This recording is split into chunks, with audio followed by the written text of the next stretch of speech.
call the meeting to order. I'd ask stand if you're able to join me in the Pledge of Allegiance. I pledge Allegiance to the flag of the United States of America and to the republic for which it stands, one nation, under God, indivisible, with liberty and justice for all. Welcome, everybody. First up is public comment. Does anyone wish to speak on something not on tonight's agenda?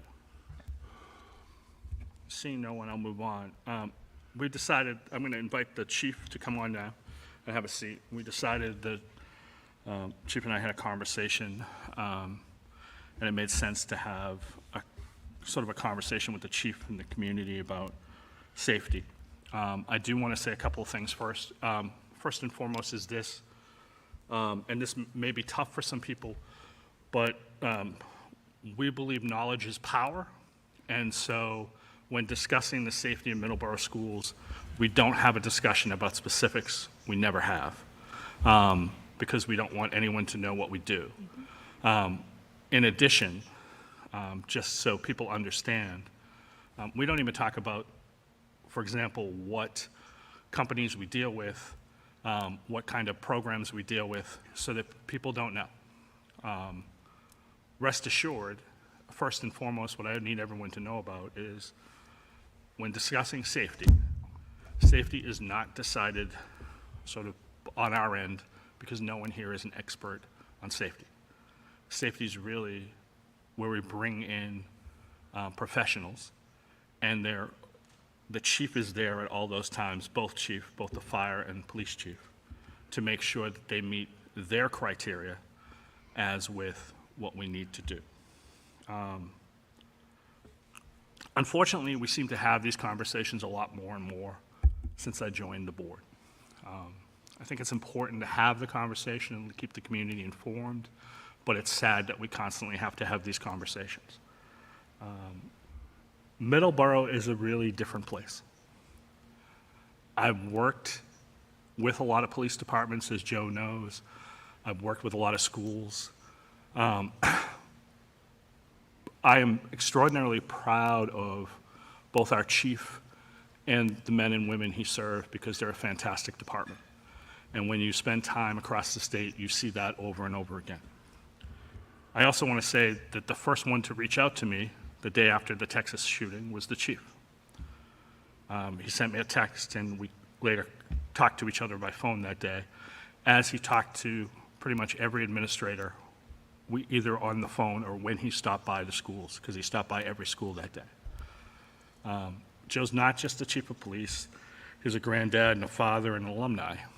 And so Joe started about 8 years ago, and I think me, Joe, and Brian all started pretty much roughly within the same year of each other.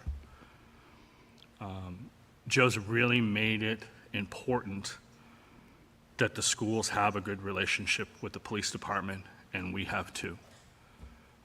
So everyone knows when Ms. Lyons interviewed for her job, one of the first interviews, because I thought it was very important she sat down with both police chiefs and the town manager, because we want to keep that arrangement and keep those things happening.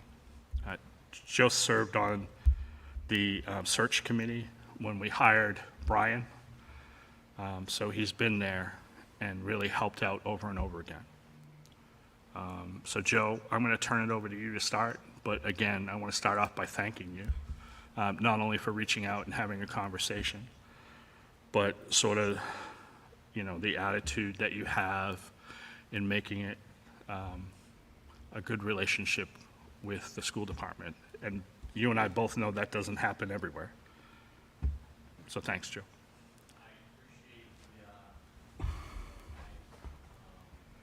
I know it's not just what I do when I say. I have 45 other, probably 50, including civilians, 50 other men and women that feel the same way as I do.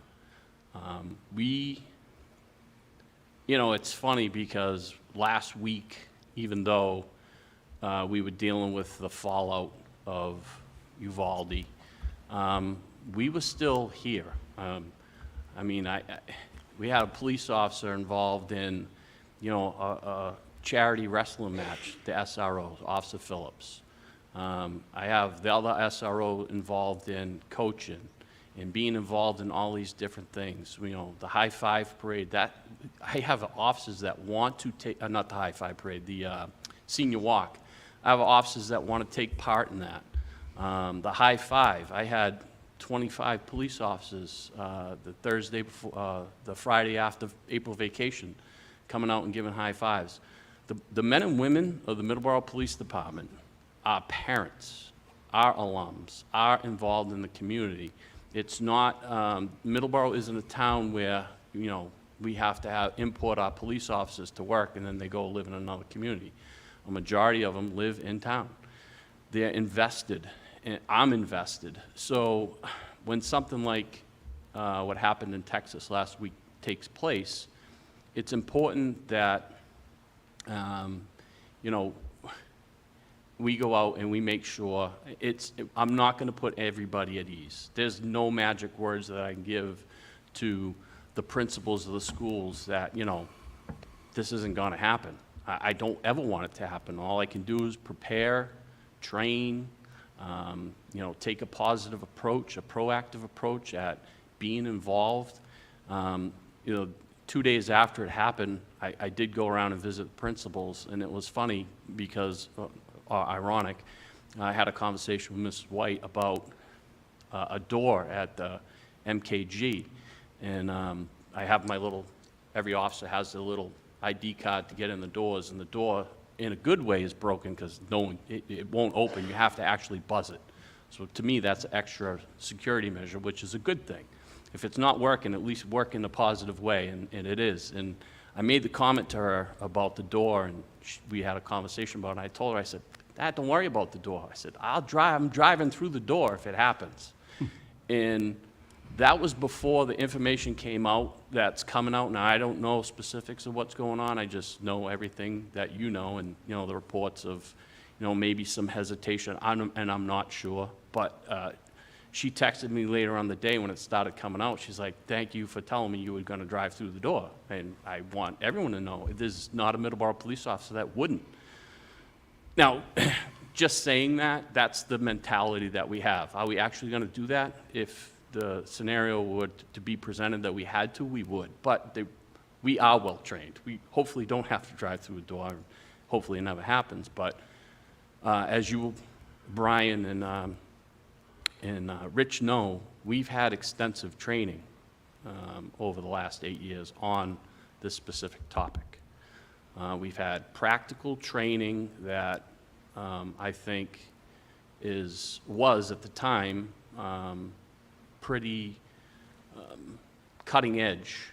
Myself and Lance created a policy on how to approach it, a combined response with fire and EMS, and that really hadn't come out too much about 8 years ago, and it ended up that policy was adopted by Plymouth County Chiefs, Police and Fire as the policy that we would use in this area, a combined approach and response to an incident like that.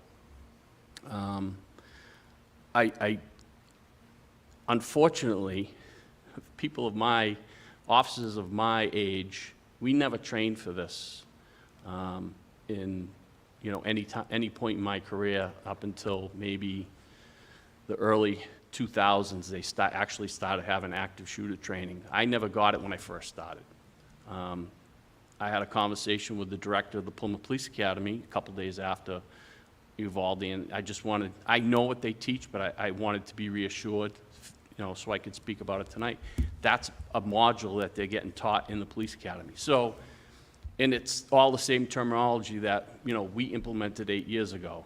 Again, I won't get specific, but it is specific. So specific that I walked in Wednesday morning to roll call, and I saw that the supervisor had already put up a presentation. Our policy, terminology definition, what the priorities are, all the specific things that we know that we're obviously not going to discuss in an open session.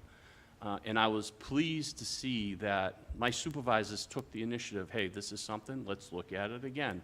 And that, unfortunately, it's reactive, but that's what we're doing all the time. Something happens, let's look and make sure we're prepared. Let's look and make sure we have a plan, which I think is the most important thing. As a parent, as a grandparent, I would want to know that the police department is thinking about it, and not, oh yeah, there's a plan, we're gonna dust it off every, 5 years. No, it's something that we're always looking at. We're always trying to update. I attended I'm a member of the Massachusetts Chiefs of Police Executive Board. We attended training back in April, a combined training with Massachusetts Fire Chiefs Executive Board. Secretary of Public Safety is pushing a unified response to these. This is before Texas, so it is always on our minds. I don't want to say this was a reactive. This was a proactive approach. They're trying to take the common terminology between police and fire and incorporate it together to come up with a standardized operational plan in response to an event like this. And I was looking at it and reading through it, and it's what we've been doing for 8 years. So I was happy to see that the things that Lance and I talked about 8 years ago and looked at and worked together on are being promoted statewide. And again, this is before what happened in Texas. So there is a lot of information out there that we do look at. It's not something that I'm going to publicize that we're doing all the time, but all I can do is reassure the parents, the staff, the students, and yourselves that we take it. It's the #1 thing that we think about. And the other thing you and I talked about too was that when Carolyn takes over, we'll have a conversation with the three of us and start that process about, getting her to understand your philosophy and looking at what the current needs are or if there are needs. As far as needs go, it's funny, the morning after it happened, of course, I didn't hear about it till later on the day of. So the next morning I came in, I called you, and then I had to decide, do I call Mrs. Lyons or Mr. Lynch first? Because I'm really sure what the order was. So I ended up calling both of them. And Mrs. Lyons and I talked about, she was crafting a message to parents. She wanted me to have some input on it, and she was telling me what she wanted to say, and I was supportive 100%, again, as a parent and grandparent. I think all the parents can ask for or hope for is that we are prepared with a plan, and we do think about it quite often. It doesn't sit in the back of a filing cabinet. I think the other thing too is in the trainings that you run and have run, as you can imagine, if there were an incident, it isn't just the police and fire from Middleborough who come, and you've had all of Plymouth County come, you've had the SWAT team here walking through, so it in some ways is just like what would happen. You don't have to take my word for it. You can just see the response that we had last year during the tropical storm for the incident on Route 28. We did an after-action report on it. We reviewed it, and within, I think the timeline was 10 minutes, there were 50 officers there, and for the duration of the event, we had over 100. So even though we only have, 5 or 6 people working a shift, within a very quick time period, you're going to have a huge response here. And again, those are the things that we can learn from, even though it wasn't as bad as it came in, as it was reported, but we learned from that. We looked at our response to a situation like that. Who are we going to count on? How are we going to take that information and apply it to an event in a school, an event in a store, some other soft target? So we do look at those things all the time. And I can point to an actual event that we call it our little, amongst the command staff at the Middleborough Police Department, we call, when something like that happens, we call it hitting the button. You hit the button and there's cops coming. And I do think having the relationships that we have myself and the other area chiefs, was it 8 or 9 contiguous towns that touch Middleborough? I have a relationship with all of them. And there is a standing agreement. There are also written agreements, but there is a standing agreement that if an event like this happens, there's no request. It's an automatic. If there's, and we've had that. There was an incident in Wareham, maybe 3 or 4 years ago. Automatic response from the Middleborough Police Department. There was an incident in Carver. They were redoing the gym floor, and someone butt dialed 911, and all they could hear was the nail gun going off in the gym. And it was an automatic response from us to Carver. The chief didn't have to call. We monitor each other. We know what's going on. And the same thing with the state police. They're right here in town.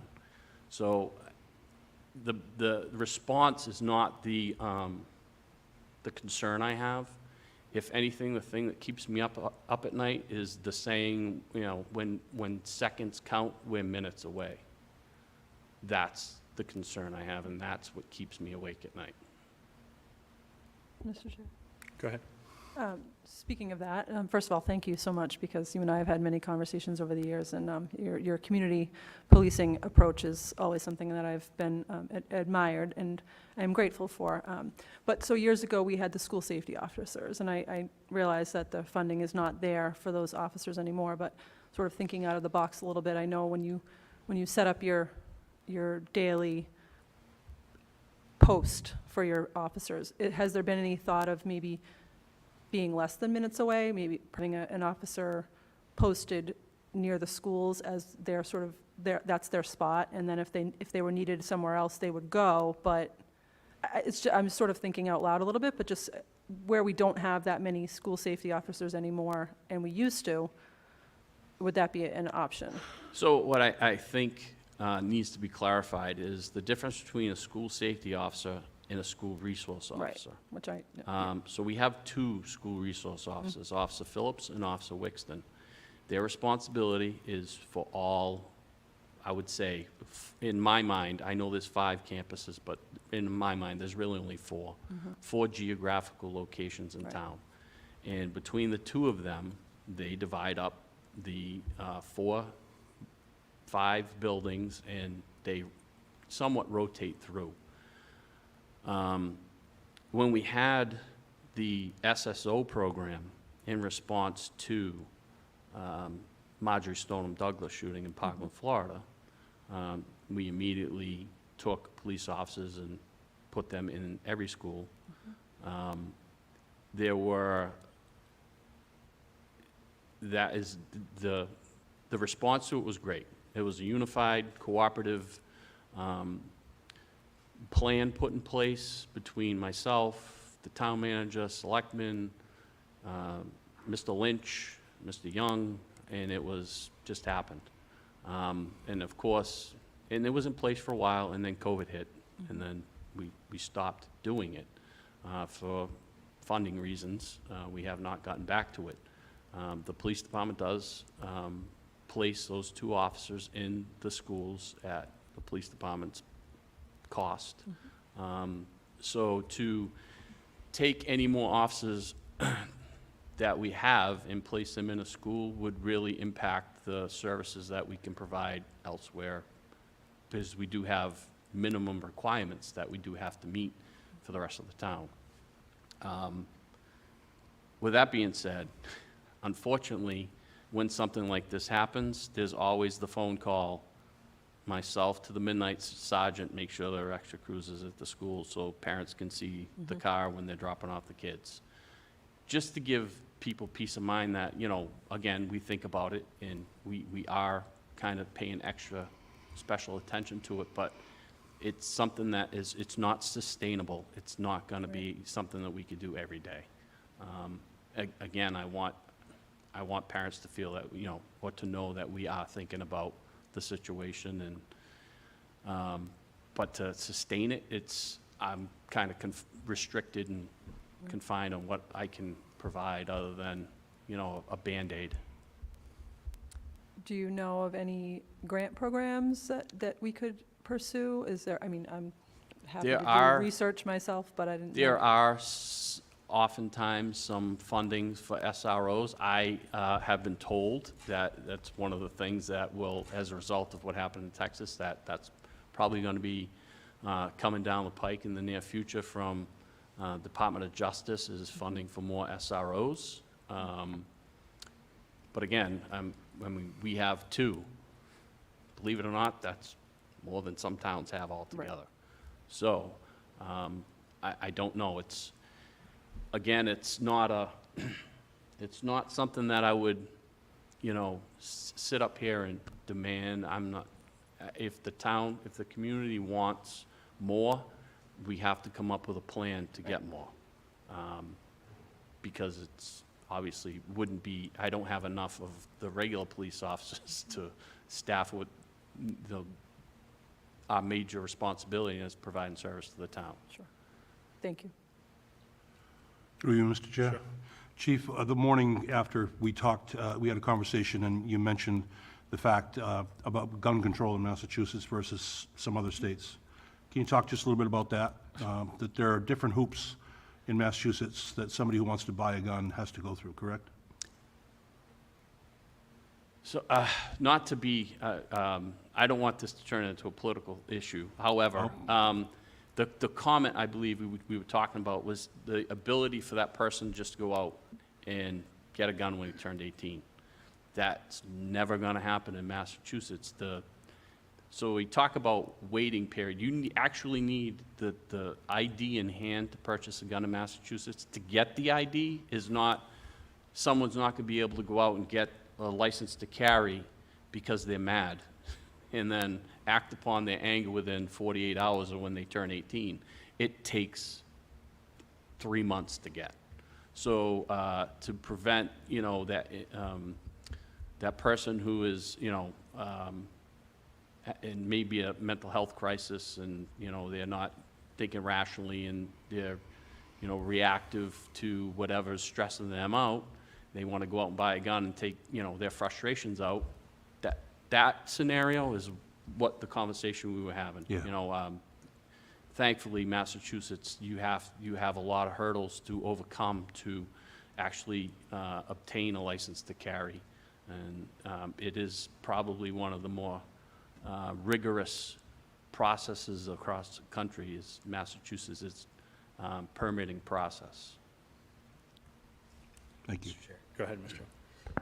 Thank you very much, Chief Perkins, for coming. I wanted to dig into that, the question about the SROs a little bit. And it sounds like everyone would probably be in agreement if the will is there to add to that. You know, as a town, we should be able to come up with a way to do that. But what I wanted to focus on more is kind of current state. And what I wanted to ask you is, although you mentioned that there is not literally an SRO in every building at every time, but there is a defined rotation, do you think that the fact that we have SROs here and that they are visiting, you know, all buildings throughout the week has not only kind of that, like Mr. Farley mentioned, that nice kind of community policing aspect to it, but also a deterrent effect to, you know, maybe discourage someone from ever even thinking about trying this? Obviously not absolute. Correct. I don't want to give anyone a false sense of security. That's my fear in speaking about this in public. And I don't ever want anyone to say, well, Chief, you said this. I can't control what some person, and for whatever reason, makes the decision to do something like this. I don't have any control in it. Only thing I can control is how the Middleborough Police Department will respond, hopefully how the town of Middleborough will come together and figure out a way to, you know, minimize the opportunity for it to happen. That's all we can do. But with that being said, I do think parking a cruiser out front is a clear sign that if you're coming, be ready, because we're not going to just allow it to happen. So I do think it's important that happens, that there is a presence. But I think it's more than, again, if you have been paying attention to the last couple of years, there's been a big push in police reform. One of the issues in police reform, you know, some people in more urban settings, we're looking for the elimination of SROs altogether. There are people who do not want police in the schools. Now, I haven't heard that in Middleborough, but it is a very a vocal group. I don't know if they're the minority or the majority, but they seem to be centered more towards Boston and larger urban areas. To me, it just boggles my mind that anyone would not want that, but I understand it because, and I need people to understand this in Middleborough, the reason why there's oppositions against SROs is because there are some agencies that have SROs, larger agencies, that use the SROs to gather intelligence, to see who the kids are, to know who they hang out with, if they're, involved in gangs, things like that, which I think an SRO should do or should know. But to take that information and then use it to try and prosecute them, again, I'm not sure of the motivations. But I want the people in Middleborough to know it's quite the opposite in Middleborough. Our officers don't bring information back to us. We bring information to you. And we have a program in place where if there's an incident at home with any student from the Middleborough Public Schools where they've experienced an event where they're put into some emotional crisis, whether there was a domestic at the house, whether one of the parents or guardians were arrested, whether there was a death of a sibling, anything, we automatically notify the administration and we let them know that, hey, this child is, experienced this event last night, you might need to keep an extra eye on them. So if anything, it's reverse spying in my mind. Again, it's for the kids. It's not for us to try and go out and arrest people. That's not the purpose of the SRO program in Middleborough. Thank you very much. I'm really thankful for the program as well. I think one piece that people should know about too, what's come out of this to some extent too, is the idea and the knowledge that police have to know the buildings that they're in, and they may go to. So I know, for example, Joe, a lot of your officers will stop by on the ride and come in and walk into the buildings and, just to walk around and just to make sure they know it. Obviously, this is a new building and they wanted to walk around and be a part of it. But that's a pretty constant thing that happens pretty much any time, and we appreciate that too. Thank you. Any other questions? Marcy? Thank you for being here. I appreciate all the work that you've done in keeping the school and the community safe. And I appreciate, as a parent, saying that you guys would act swiftly and drive into a door if it came to that situation. And I know that Middleborough is lucky that we not only have our wonderful town police, but we also have the police state barracks right on 28. So would you say that if, in case an event like Uvalde occurred in Middleborough, would it be like a first come, first served basis, say like state police could get to one of the schools quicker than Middleborough PD, and they would be, like, there's a joint training with them that they would be able to respond as well? So the responses or the exercises that we have conducted in the past, we've always included the state police. It may not actually be boots on the ground, but it may be an observer, having a conversation with the troop major or the troop commander and saying, hey, we're having an exercise today, do you want to send someone down? Or, it's usually well planned out. What I know, just from my years of experience, I know how many troopers are usually around during a day shift. So if we do a tabletop exercise, we can write down, there's X amount of troopers in the Middleborough barracks, there's X amount of troopers in the Bourne barracks, there's X amount of troopers in the Norwell barracks, there's X amount of troopers in the Dartmouth barracks. That's the type of response we're going to get. So in knowing and having the relationships with, I just talked to the major today, is in charge of the entire Troop D, which is southeastern Massachusetts. Having a conversation with them and having the relationships in place, I know they're coming.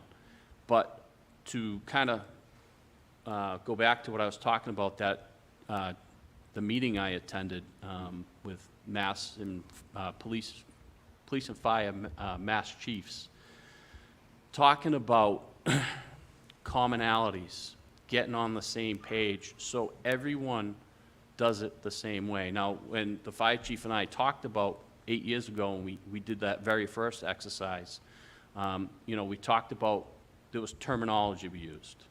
And believe it or not, police and fire speak differently. So you know, if you look at the way certain things are labeled, I was gonna say something, but I'll take it back. Just in the way a building's described is police and fire talk differently.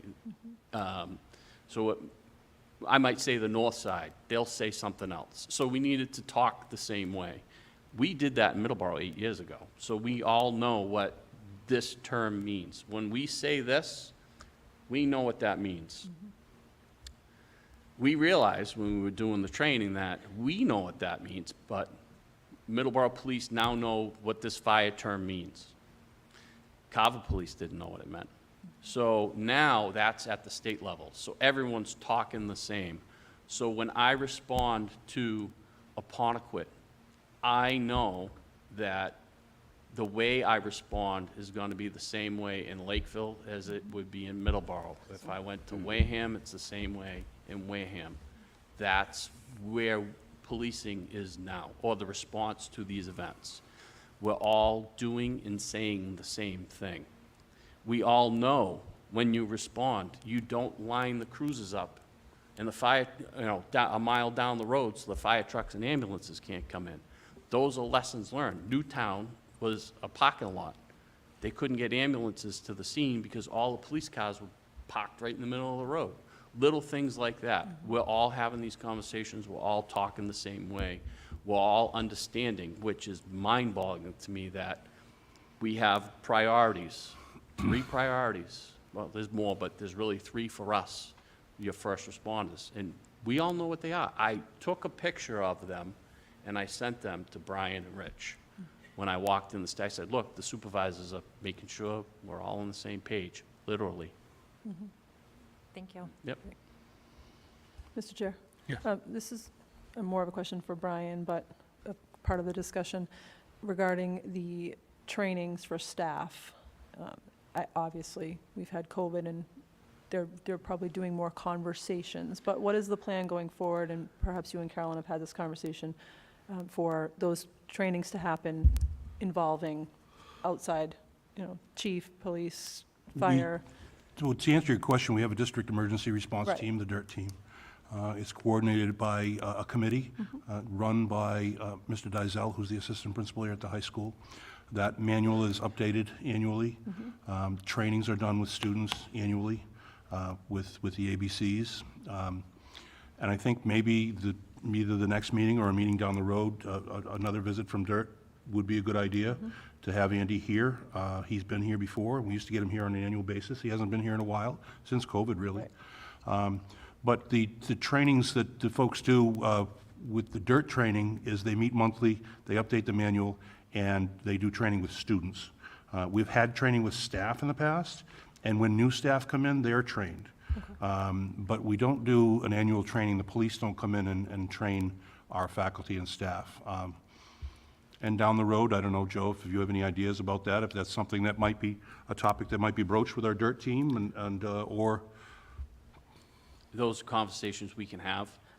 Again, and for the committee's knowledge, I think it was 3 weeks ago, Andy sent out the emergency response plan, and, you know, to different members and said, we good? And this was before.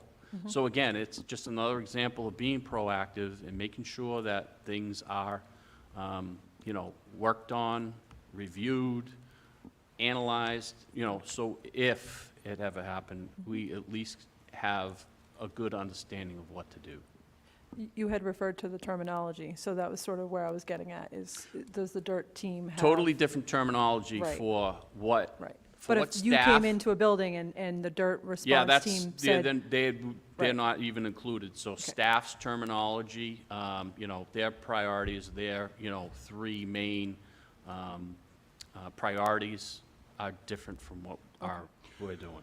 And when there's a joint command response There to is. to an issue, like something that happens in a school, you basically take over the whole security piece. You know, that's something that you communicate with the school personnel, but you're running the show Correct. when it But- comes to response. Yes, there is, so again, you know, for example, if, you know, we're looking at a typical day shift response, I could be the second one here. I could be the third one here. What is and it's not, what's the chief's role? It's, what's the second responding officer's role? So if I'm the second officer and, you know, Lieutenant Dees is the sixth officer, Lieutenant Dees might be in control. It's just because of the priorities of our responsibilities. Like, the priority is to end the event. That's the number one priority. So whatever it takes is how we end it. And if it's, you know, 2 lieutenants and the SRO going to end the event, then yeah, I would be in charge. But I can't tell you. It's, again, it's whoever's here second. I respond to Kava. I'm fifth one there. I know what my role is. That's what I'm talking about by having a unified plan across the state. Great. Thank Anyone you so have any much. Does anyone in the audience have any questions for the chief? I want to finish with 2 things.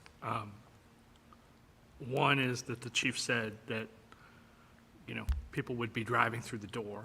And I remember when you ran an event at the old high school, as you got everybody ready to go, you had to tell all the men, you can't drive on that bridge. No one can drive on that bridge. And they were, you know, again, they were ready to go. And please go ahead. I want to make sure you have to. Sure. So I know. Yeah, sorry. Okay. I just had a quick question. I know you have a full plan of what you guys are going to do if a situation happens in the school.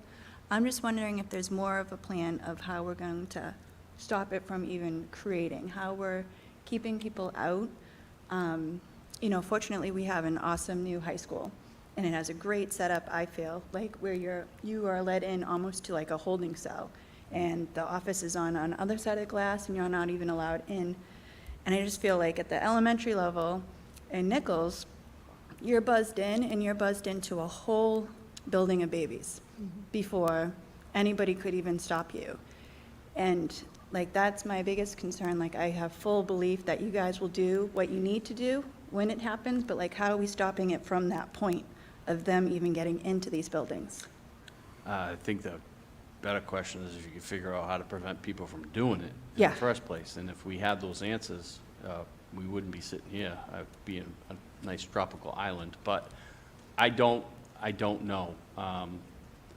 All I can say is that there are policies in place, and it's really the responsibility of the administrators in the building to make sure. Unfortunately, there's responsibility spread out all around. I don't want to put that guilt on someone if something happened, but we can't leave doors open. It's got to be the number one priority, making sure that the schools are secured. We can't be at every door at every minute. Yeah, but even, I mean, when somebody comes in, they have to be buzzed in. Yep. So even if, you know, our secretaries are having to go to the door to open it, to look at their ID, we're still opening that door to the school. And I know we can't just start knocking down buildings. There's a lot of costs, but is there like anything that we can do to like add on to the existing school that we have to like have that holding cell type area to be more secure? I feel, you know, we're very comfortable in Middleborough. We feel really safe. So I feel like we buzz people in because we're very comfortable in our community. But is there any way to add on to our existing buildings to make it more of a safety measure that we're not even just allowing people to be buzzed in without checking who they are? As I said earlier, we could do anything we wanted to do if we come together as a town and come up with a plan. Yeah. Again, it's not something that I don't think I have the authority to give Yeah. you the answer. I mean, if you know, there were no limitations on things, we could do whatever we want. But still, I don't think that's ever going to prevent the mentality of someone making that decision. I'll give you an example. So I was at graduation on Saturday, and I looked across the football stadium, and I called Officer Wixon over, and I said, walk that line, that wood tree line. Someone could have just been sitting in the trees, and it could have been like a Las Vegas incident. Those are the things that I never thought about before, but before graduation, I want you to walk the line, make sure there's nobody in there. You can't prevent someone who is determined to do evil. You know, the only thing you can do is stop them if they do make that decision, or if they are, you know, having that crisis, or I don't know what possessed someone to kill a Yeah. child. I really don't. But being able to take measures and steps to prevent that, you know, as a community, that's a conversation that needs to be, you know, had, I think, by people in town, with people that, you know, are in authority to, this is something that we want as a town. Let's get it done. I'm not the person that's going to tell you that we're going to do it. I don't have that authority. So how does that start with, like, making sure our schools are more secure before we even have to put their plans into place? Well, I guess I'd respond by saying that you know, we have policies and procedures in place. Nobody should come into a building without having been identified or being a known person to the building. That's certainly number one. Number two, we have older style buildings that were built before, obviously, this high school, and you mentioned the high school specifically with regard to the safety we have in place here at the high school. It would take some major restructuring and some major renovations of each lobby to create that. But if that's something that the townspeople feel they want, you know, they're talking about a very, very expensive project if you were going to do that to all of the other schools. I think the MEC would probably be a little easier because there is a natural little vestibule there that can be blocked off, and it is. But I think that the other three schools are sort of open once you come through the door. So hopefully, anybody who comes in the door has a purpose and has been identified. And if down the road, if this is something that the community would like, I would say it would be a major facilities renovation, but it probably could be done. But that would be determined as I would call it a huge capital project in this town. But if it's something the townspeople wanted, the school system could certainly look into it. Can I ask you one other question? I apologize. What is the plan? So, like, my kids have gone in these schools for years. So when I come to the door, I'm let in, obviously, because they know me. So I don't know what it's like to be a stranger. So, like, what is the plan when you are a stranger and you come to the door and you buzz? Like, does somebody come and greet you at the door? Like, what is the plan? If you're identified, and I would certainly defer to the principals here too, but if you're not identified, Yeah, you would like, have if to they be don't- identified to be let in.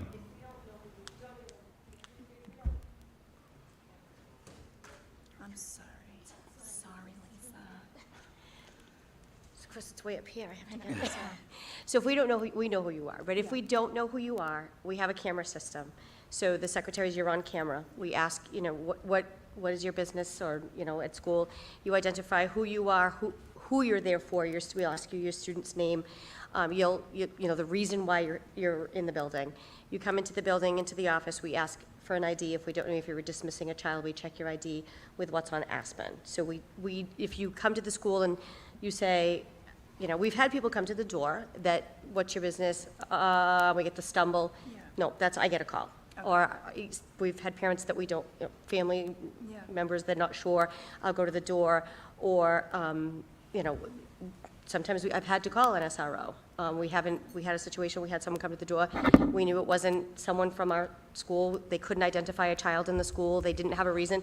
That person did not get in, and there was a call to Officer, at the time it was Sergeant Graham, and he was there immediately, and it was a great, you were involved in that too, and it did lead to an arrest. Okay. So that person was not let into the building. Okay. And I know my other colleagues will agree that that's how it's done. Okay, Yeah. thank you. Welcome. Thank you, guys. Go ahead, Rich.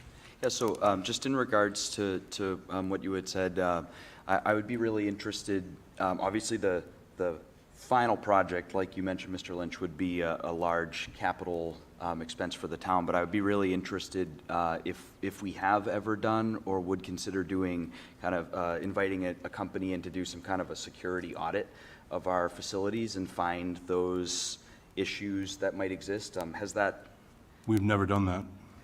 maybe that would be something where we could identify some weaknesses proactively and check some stuff off the list. I just had the conversation yesterday with the Hanson and the Whitman chief. They're looking to do the same thing in Whitman Oh. Hanson. So I can find out. I believe the company they talked about was Sager. So there are companies out there that do provide that service. Cool, yeah. And they come out of the woodwork when something like this happens, unfortunately, so we have to really discern, you know, who. good. And that's good that there's a network that might be able to help us. Well, that sounds excellent, yeah. And the other piece is, there have been security upgrades. For example, doors to those buildings weren't always locked. Doors to those buildings didn't always have cameras. You know, it's unfortunately, from lessons learned and what's happened, that they've adapted over time. So I can remember when my kids first went to school, that the door was open, you could go in, but you would immediately have to walk into the office. It wasn't a situation in which you got buzzed in. There was a door open. So like I said, that's changed. You know, I think that's part of what DIRT does too, is DIRT looks at those buildings and sees what we should add and what we should do. We've also used several companies in this building that have security, so I mean, we can look at that and go from there. But I do want to make sure you get your question. Go right ahead. Hello. I just have to say I disagree about it being a huge capital expense. These are our babies. I don't think the money should be an issue. I do agree with the other parent about the doors, because we are all human, right? So we do buzz them in. They can come in sometimes. And, you know, what's stopping the bad guy from putting a UPS uniform on and saying, I have a delivery, you know? And at the MEC and at the complex, it kind of already has like the alcove set up that we possibly could look into getting a second door system. I do know like the Nichols would be a little bit more difficult. But you know, COVID hit and we all put up those big old ugly plastic things without batting an eye for cost and whatnot. And you know, everywhere you went, there was things changed for the virus, right? The mask and whatnot. These are still our babies. I think it would be something to disregard the monies and really look into it. It's their safety. I just wanted to put that out there. Yeah, thank you. Can I add something? I have kids in 3 different schools, and I'll tell you, the one thing that keeps me up at night is MKG. And this is probably best for Lisa to answer, but when you're buzzing to MKG, right there to your left is the cafeteria. And if somebody comes in with ill intentions, there could be an entire grade sitting in that cafeteria. And is there any way that the first set of doors could be locked during lunchtime at the cafeteria, or is that not? But there's another set of doors on the back. Hi. We did talk about this week. Those doors can't be locked for fire safety. So you're talking about the first set of cafeteria Right. doors, you mean? Unfortunately, for fire safety, we can't do that. So we have regulations for that too. So it's that balance of, you know, that's when individuals come to the door, we're, you know, asking questions because we can't lock those for safety reasons. So, but just while I'm up here, we just want, I'm going to speak for my colleagues, just because I'm up here anyway. But thank you and the SROs, because you guys have been amazing with us for the last several years, but whenever there is an issue, you do respond.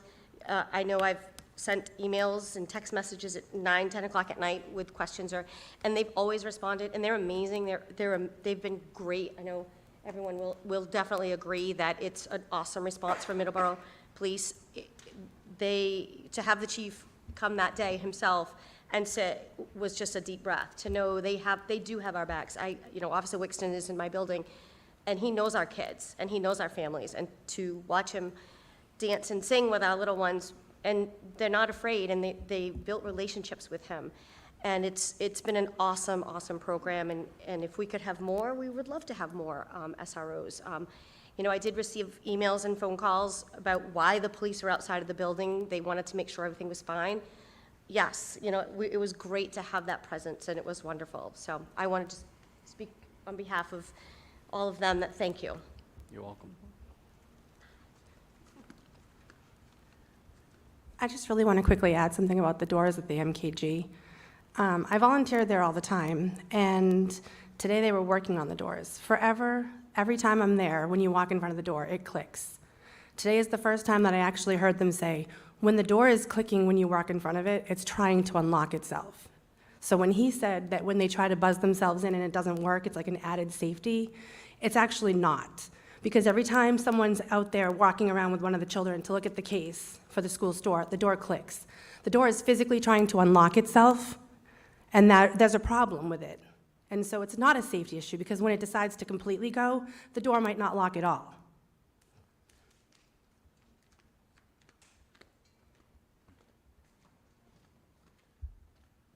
Welcome, Hutch. It's only a matter of time, I guess. Yeah, they were working on the door today, just for that reason. So we've gone through different styles of doors with crash bars and magnets, and that sensor releases a magnet. It picks, if you were to go by in an emergency, it would pick you up and you could open that door. So we actually had them on site today looking at changing that style so that that sensor would be eliminated. And we have a few other ones throughout the district. So. Mr. Chair, just a quick question for you, Yep. Hutch. Those sensor styles are only looking for people that are on the inside of the building, walking in front of the door so that they can push out? It's not trying to unlock for people outside? Correct, Rich. Right. So it's, the issue we have is it has to be set to a certain range to pick up someone before they get to the door. Yep. Because if it's pointed down too close to the door, if there were a fire or an emergency, it wouldn't pick them up quick enough, and then you'd have a panic issue where the door wouldn't be open. Got it. So we're trying to eliminate all of those to the regular crash bar like you have here. There is no sensor involved. Great, thank you. Okay. Thank you, Hutch. Any other questions? Joe, thank you for coming. I You're appreciate it. Thank you for all you do and all that your staff does. Thank you. Thank you. Thanks, Chief. Thanks, Joe. Thank you. I will move on with my agenda. Next up is reports from school committee members. Does any school committee member have anything they wish to say? Mr. Chair, just a follow-up to graduation. First of all, congratulations to the class. I was sorry to not be able to make that great event, but I did want to thank the community for their amazing participation in the Adopt a Senior program. We had 213 seniors, and each of them was adopted by the community, and it was just an amazing day. It's something that I really look forward to, so I just wanted to publicly thank everyone for participating and for putting a smile on every single student's face that I walked up to me and knew their name was going to be on that list, so it was pretty awesome, so thank you. Anybody else?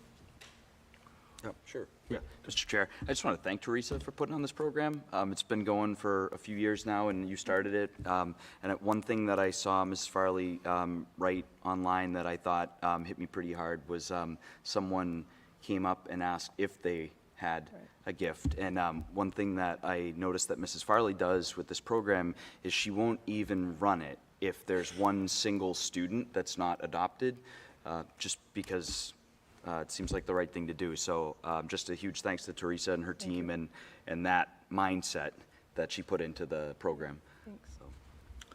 Anybody else? Just real quick. Go ahead, Martha. Last night was the presentation on the proposed new high school schedule. So the YouTube is out there, so any parents that have kids coming to the high school in the next few years, I encourage you to go and watch it. It's very informative. And then I'll turn it over to the two union co-presidents. While they're getting up here, since we did have a conversation with the chief, I do want to point out that it is not lost on me that the first defense for our students is our staff. So I do want to thank you for what you do. And I'll turn it over to you guys. Thank you for having us. I just want to, first thing I want to say is I want to congratulate Kate Lazarovich here, my co-president, for her retirement. her many years working with the Middleborough Public Schools, along with working with the Middleborough Education Association. She's been a building rep, vice president for many years, and the past 2 years, she's been co-president alongside of me. She's going to be missed very much, even though she can't really get rid of us that easily. So that's what I wanted to say. Thanks, Sam. She's got the rest. Oh, that was it? You didn't even tell me what you were going to say. Thanks. I did want to say to Chief Perkins, thank you for the informative report. The year is winding down. The staff and students alike are looking forward to a break from this, again, challenging year. We want to thank all of the staff for stepping up, being flexible this year, covering for those who were out sick, and because subs were in short supply, thinking outside of the box. Thank you to the administrators for supporting us, for all that they do as well. And then on a personal note, I did want to say this is my last official school committee meeting as the co-president of the Middleborough Education Association. I want to thank all of the members of that association and all of the many, many people at Middleborough Public Schools, staff, administration, school committee, everyone, for really being an amazing, amazing district. And I will miss you, but I will be back to visit. Thank you. So, Kate, congratulations in retirement. Thank you. I will miss you. I've Yeah. enjoyed our conversations all along, and I thank you for always being there to have conversations with me and to sort of dialogue on both sides about what we need, and I really appreciate that. I think it made for a good working relationship, right? Spirited conversations all the time. Absolutely. Thank you. Thank you. And next on our agenda, as I'll turn it over for the first time to Nathan Donahue. Nathan Donahue. So Nate, welcome officially. I know we welcomed you sort of last time, but welcome as a full-fledged member. So congratulations. Thank you. Is this on? Okay. It's the first time without Natalia, so I'm a little bit nervous for this. But so for the MEC, they had their first successful field day on May 27th. Lately, they've had their chicks, butterflies, and ducks hatching for the past couple weeks. They had their patriotic performances, and they said it was great to have the auditorium filled with the families for the shows. They have their Scholastic Book Fair this week, and the kindergarten teachers conducted their case screenings for the incoming students. So now for the MKG, there's a little bit of a list here. For June 8th, the grade 5 science fairs from 1:40 to 2:45 for homeroom teachers Couquettes, Winterbottom, and O'Brien. June 9th, grade 5 science fair for same time 1:40 to 2:45 for Marinelli, Williams, and Baldwin. On June 10th, grades 1 and 2 Camp Reads a Lot from 5:30 to 7. On June 13th is the in-school band orchestra concert and the grade 4 field trip to Barney's Joy, which is Goldman and Russell. On June 14th, there's also the band and orchestra concert at 6:30 at the Middleborough High School. There's the grade 4 field trip to Barney's Joy, Holmes and Messier, and also another in-school band orchestra concert. On June 15th is the in-school band orchestra concert, grade 5 field trip to Barney's Joy, Penny and Grady, grade 3 fun day, and grade 2 field trip to Middleborough Public Library. On June 16th is the grade 1 fun day, and the grade 5 field trip to the State House in Boston, which is Williams and Winterbottom, and the grade 4 field trip to Barney's Joy, because this is the makeup rain date. On June 17th is the grade 4 tie-dye day, grade 5 field day, and then there's obviously no school on June 20th. On June 21st is the grade 2 field day, grade 4 field day, the grade 5 variety show, and then on June 23rd is the grade 5 luncheon, yearbook and signing slideshow, and June 24th, the grade 5 promotion ceremony at 9:30. So now for the HBB, they have 2 weeks remaining at the HBB, and there's a lot to look forward to. They are especially looking forward to the performance of the band and orchestra on June 14th. This year, kids will have the opportunity to perform at Middleborough High School, and they're all very excited about it. We have the 5th grade ice cream social planned for June 15th from 4:30 to 6. The field day is scheduled for June 21st, and they also have the family trivia night scheduled for later that evening from 6 to 7. Family trivia night is free for all the families and is a great way to come out and have some fun as a family. And then lastly, the HBB lip dub video should be ready soon, and the kids are all really excited to see it. And now for the Nichols Middle School. The Nichols Middle School hosted their first dance last week, and it was a great night for the 7th graders. Tonight, June 9th, the 6th graders will have their first dance, and the annual 8th grade dance will take place on Thursday, June 16th from 6 to 8 p.m. The 7th graders attended the Museum of Science last week and had a great time, and our 6th graders attended Franklin Park Zoo, and they want to say thank you for the PTA for sponsoring the cost of the buses for the field trip. The Top Rope Wrestling fundraiser that took place on Friday, May 27th, was a huge success. The PTA raised a total of $4,006, and they want to say thank you to Garrett Perry and Megan Enos for coordinating the event, and thank you to our SRO, Scott Phillips, who got in the ring with Miss Enos, who entertained everyone. And next week, Nichols Middle School will be hosting the 8th grade awards ceremonies on June 15th, 16th, and 17th, starting at 12:30. Now for the MHS, I want to say thank you to all the students and staff that helped with all the senior events last week. It was a huge success. I want to say congratulations to the 2022 Senior Prom Court, and special congratulations to Daniel Jackson for being named Prom King and Gianna Pasquale for being named Prom Queen. Congratulations to all the students that took part of the MCAS biology exam. The Speech and Theater Workshop is presenting That's E on June 10th and 11th at 7 p.m., and the tickets are $10. And the Spring Sports Awards Night is taking place on Wednesday, June 15th at 6 p.m. in the MHS Auditorium. And final exams will take place on Tuesday, June 21st, which will be an Orange Day. Then on June 22nd, it'll be your Black Day classes, and it'll be blocks 1 and 2 exams. And Thursday will be another Black Day classes for your blocks 3 and 4 exams. And it will be an 11 a.m. dismissal for the MHS only. And then the following clubs will be taking place on Wednesday at 2 p.m. Key Club in C149, GSA Club in room C158, and Yes Club in C159. And the members of the National Honor Society are offering a program to all students in all classes, allowing for weekly meetings with a one-on-one tutor.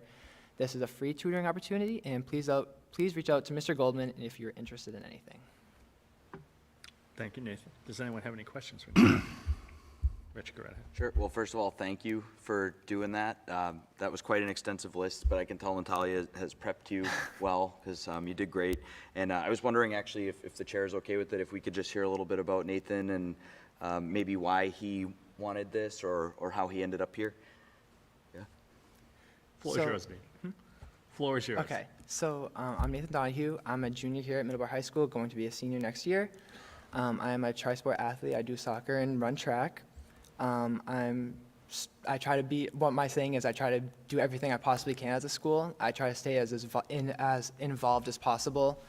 I help out with the Special Olympics as much as possible on Saturdays. I try to attend every student council meeting, every meeting that I possibly can. I just love the community here. I love being around everyone here. I really enjoy spending time in the school and talking and being a part of the community. And I wanted to be in a leadership position, in a position where I can speak for people, and I wanted to really have a voice in how everything, for the entire schools and for everybody around me. So that's why when Mr. Brannigan offered me the position of this, I was stunned and I was super excited, because I thought how cool it would be to sit on a stage and talk to the public. It's pretty cool. Thank you, Mr. Chair.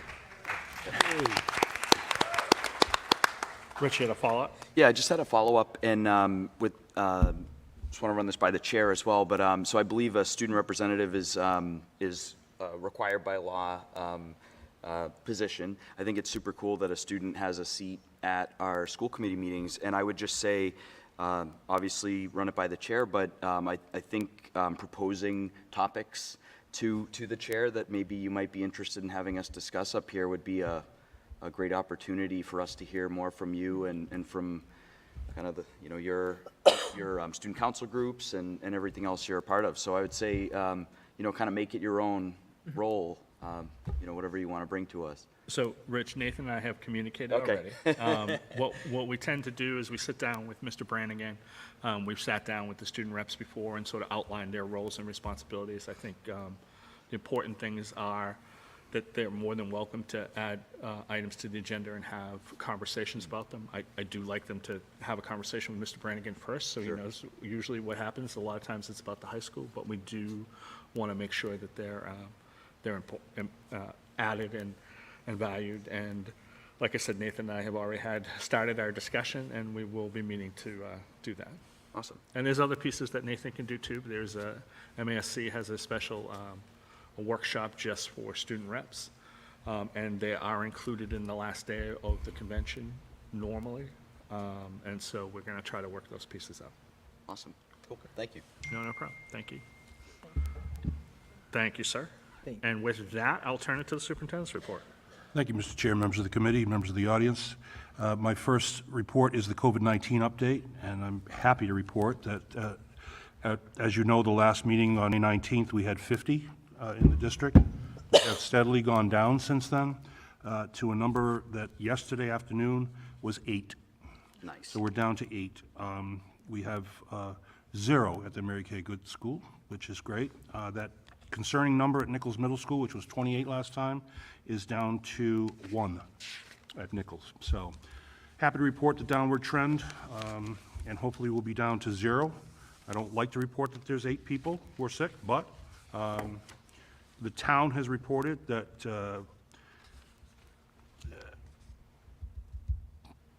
just make sure I have the right numbers here.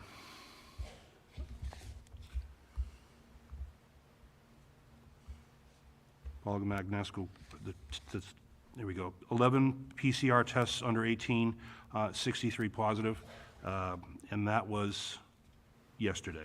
So the town is trending down to 0.08%, so hopefully everyone is trending down. Additionally, I have an impact report from CIC Nursing, which is CIC Health, which is the test and stay program that we've had. They have sent out an impact report from October through May, stating in Middleborough there was 1,618 total samples collected, obviously 5 participating schools. They report out that due to the test and stay protocol, there were 1,555 school days saved. That's what they call the category. And at-home antigen tests distributed are 40,836 tests were distributed. I'm not sure if those were ordered or distributed, but I'm pretty sure it's pretty close to distributed, but I know we have some on hand still. Correct, Mr. Hutchinson? Yes, thank you. So we still have some on hand. And that's basically the COVID report, if anybody has any questions. Sure. Mr. Chair. Not necessarily a question, but more just a comment. After the last meeting, when we heard that number from the NMS, Mr. Lynch and I just had a quick email exchange. I was curious what the deal was with that, and happy to hear actually that it was not some sort of like clustering event at the school. Right, It they were was spread out amongst the Yep. 6th, 7th, and 8th grade, amongst the faculty too, unfortunately, and, you know, it was spread out. It was not a particular team or a particular classroom, but it was spread out amongst the entire school. Sure. So. Yep. Thank you. Yeah, and next on my report, if there are no further questions from anyone on that, are school improvement plans. And I'm calling Dr. Terry Markulitis up to the microphone, and she is going to call the principals up, I believe. So, just so everyone knows, it's usually at this time that we formally do this year's school improvement plans. We will not be doing that. What we've done in the past, for example, when Mr. Lynch came on, we pushed the student school improvement plans to October so that there could be input from the new superintendent and things could work out. So that's sort of been our past practice, and that's what we're doing today. This is sort of an update of what's been going on. And the pieces that they were continuing to work on. Correct, Brian? Correct. Thank you. Welcome, Terry. Thank you. Hi, everybody. Nice to see you again. I have the lightest lift of this presentation. I just get to introduce the principals. I do just want to kind of rephrase what Rich said or repeat what Rich said. The principals are going to give some highlights from their 2021-22 school year. And then they're going to present their goals for the 22-23 school year. And it's going to be a little bit briefer than it has been in the past, but I'm looking forward to hearing what they have to say. Jeremy is first.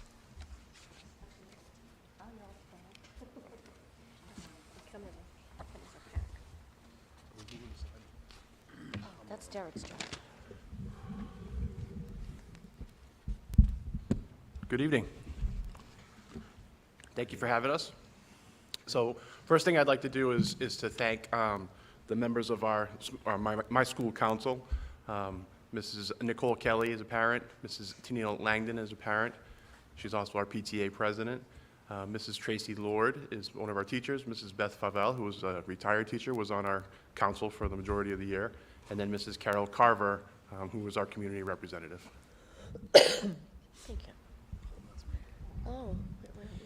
And I do just want to clarify, we're presenting together because our three goals are the same, just trying to ensure consistency across the 3 elementary schools. And a lot of our action steps are already defined because we have been working with our councils all year. So we're going to talk a little bit about that. But on my school council at HBB, I'd like to thank Mrs. Erica Adler, Mrs. Tanya Rowan, Mrs. Crystal Silva, Mrs. Paula Lazan, all parents in my building, and then Mrs. Kate Cooney, Emma Del Vecchio, Deb Latender, and Melinda Madigan, all staff from our building.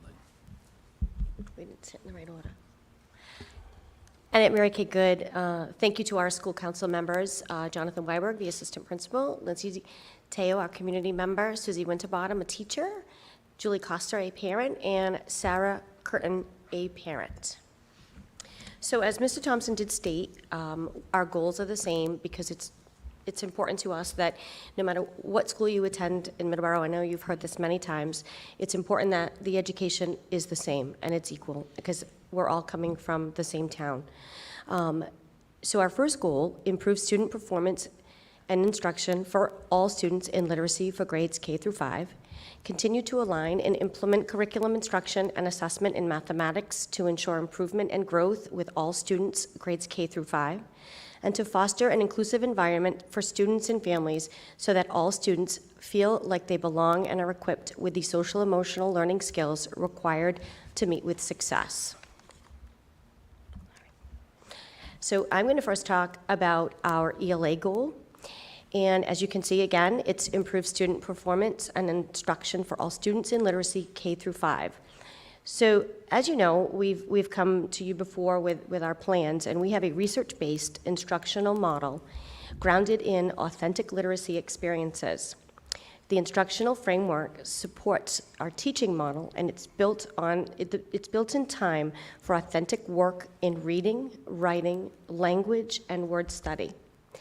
Other important factors with our student success is setting clear expectations and routines, ensuring that students understand what they're learning, building a community within our schools as well as within our classrooms, using conversation starters to build agency, an agency being activities that are meaningful and relevant for students with guidance from their teachers. Students given a voice and a choice with their learning. Another important is sharing the learning. And sharing the learning not only means student to student, it means student to teacher, it means teacher to student, and it even means teacher to teacher. So these bullets here explain how we're going to achieve the goal.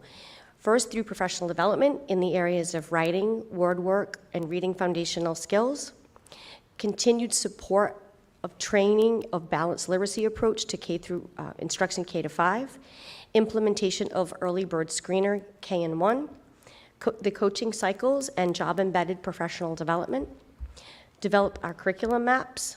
Implementation of handwriting without tears in grades K through 2. Benchmark for student writing. And our assessments in STAR 360, grades 1 through 5, and we're benchmark assessments in grades K through 5.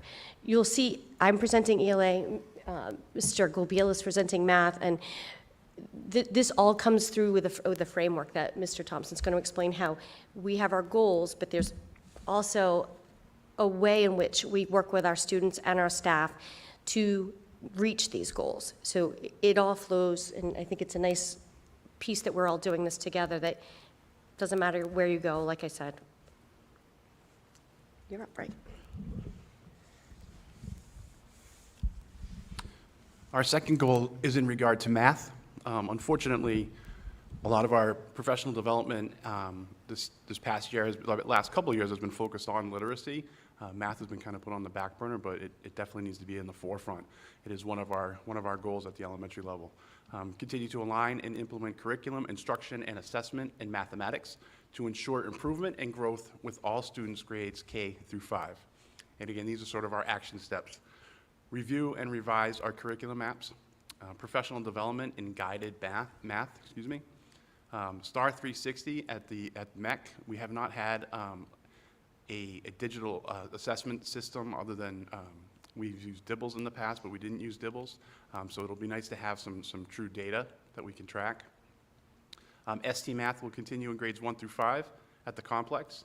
We will engage in coaching cycles and job-embedded professional development. As I had said, the focus has been on literacy in our partnership with Leslie, and our coaches the last couple of years in the buildings have been pretty much literacy coaches, and we're looking to change that this year to have them be instructional coaches so that they can coach in all content areas. And also an implementation of a pilot process to select a math program and resources for grades K through 5. Our contract with Envisions 2.0 is up. This was up this year, so we're going to be looking at different programs to look at for math.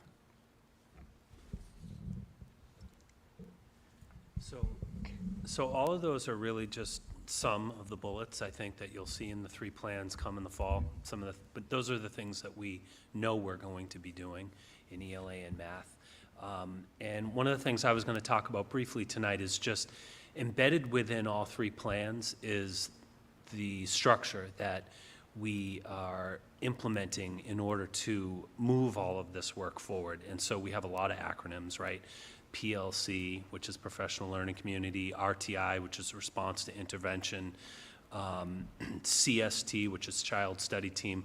All of these are structures that I think allow us to continuously assess what's going on, what's working, adjust what we're doing, whether it's instructionally or across the school, and then respond to what we're seeing with that data. So we talk about STAR 360, that's a big platform for us to constantly be looking and seeing what we're doing and seeing if it's working or not. And the way to understand what we're striving towards, this really is what a professional learning community is. Like, to understand professional learning communities, PLCs aren't just a meeting. What we're trying to become a professional learning community, and we do that through the use of data. So it starts, like, we have established PLCs across the building at every grade level. We have cross-grade PLCs, SPED PLCs, and everybody has the same goal. We're sitting down, we're taking a look at data, and we're analyzing that data to see what's working and what's not. And from there, we fall in 2 tracks. We take the data and we break it apart specific to students. And that's what you see on the left side of this chart here. So we'll take a look and we'll see that kids are struggling. That's generally indicated by kids who are low growth and low proficiency on STAR 360. From there, grade level teams will start to plan and really try to tap into the expertise on the team. So it requires a lot of work on our part to get teams to work together. You know, you have 6 grade levels, 6 teachers on a grade level, a lot of different personalities. So we do a lot of work on collaboration. What does that look like? Because we need those teachers to own all of the kids on their grade level so that they can tap into their expertise. If Lisa's good at teaching writing, I'm good at math, I have a kid that's struggling, we want teachers to be able to lean on each other to help out. And so in different ways, in each building, we all have time set aside where teachers can provide interventions, possibly even share kids as needed, help each other out. We have other staff around the building that are able to provide interventions that for kids that are struggling. And that happens at that first layer of professional learning community. PLCs, grade level teams get together, they look at data, they see kids are struggling, they plan interventions, and they monitor the progress. So after, say, 6 weeks, if things aren't working, they come back together and 1 or 2 things happen. They're either making progress or they get referred to Child Study Team. We say CST, you'll hear us talk about it all the time. I'm going to explain that process a little bit more on the next slide, but I want to take a minute and talk about the other track that ends up happening. So teams get together and they talk about kids that are struggling. They also take a look at the curriculum and they look for areas that they might be struggling. So we might see that teaching decimals in 5th grade has been a continual challenge, and the grade level will then set a goal for themselves, and they'll work with coaches to improve their instruction. And so that's another piece of the work that happens sometimes through professional, like our PD days, sometimes in the PLCs, sometimes in staff meetings. We'll give up that time. We try to get creative for teachers to just learn and grow, and they set goals for themselves, some individual, some collectively as a team. And then, again, it's improvement happens. And one of the things we're looking forward to this year, we have gotten away from over the past years, is awarding teachers PDPs for that individual work that they're driving on their own through the use of data. So we're excited we're going to be reinstituting that next year. So next slide, yeah. So I just wanted to talk briefly, and we talked about that first layer of looking at kids and seeing what's working and not. When a kid is then referred to child study team, it's a similar process to what happens on the grade level, except child study team is about getting all the professionals from around the building. And sometimes it might even be calling a grade level teacher from another grade that we know really knows something about a specific topic. We would have our OT, occupational therapist there, our school adjustment counselor, our school psychologist, speech, whoever, to get together to unpack and study a kid on a much deeper level and come up with a plan.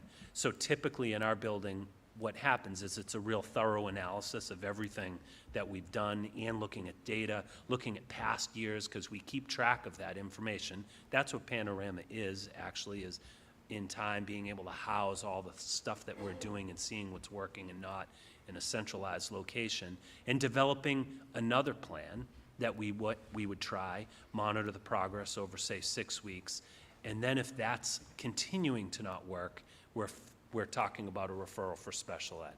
This is the ideal process for kids to land in special ed, and we know we've tried everything and there must be something else going on.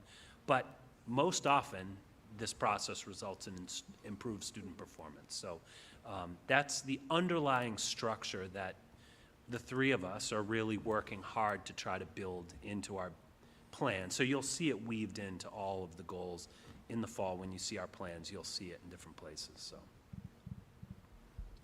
Oh, I didn't know I was next.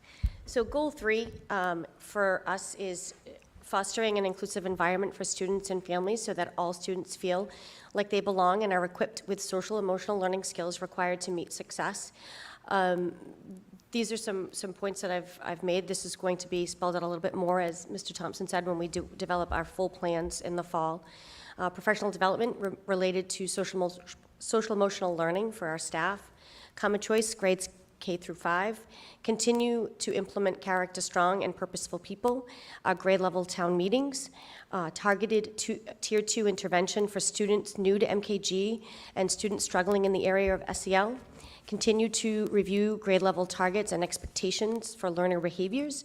Our parent nights with for literacy, math, executive functioning, anxiety, anything else that may come up. That's why I leave my et cetera there. And continue implementing our morning meetings. I don't know who's next. Oh.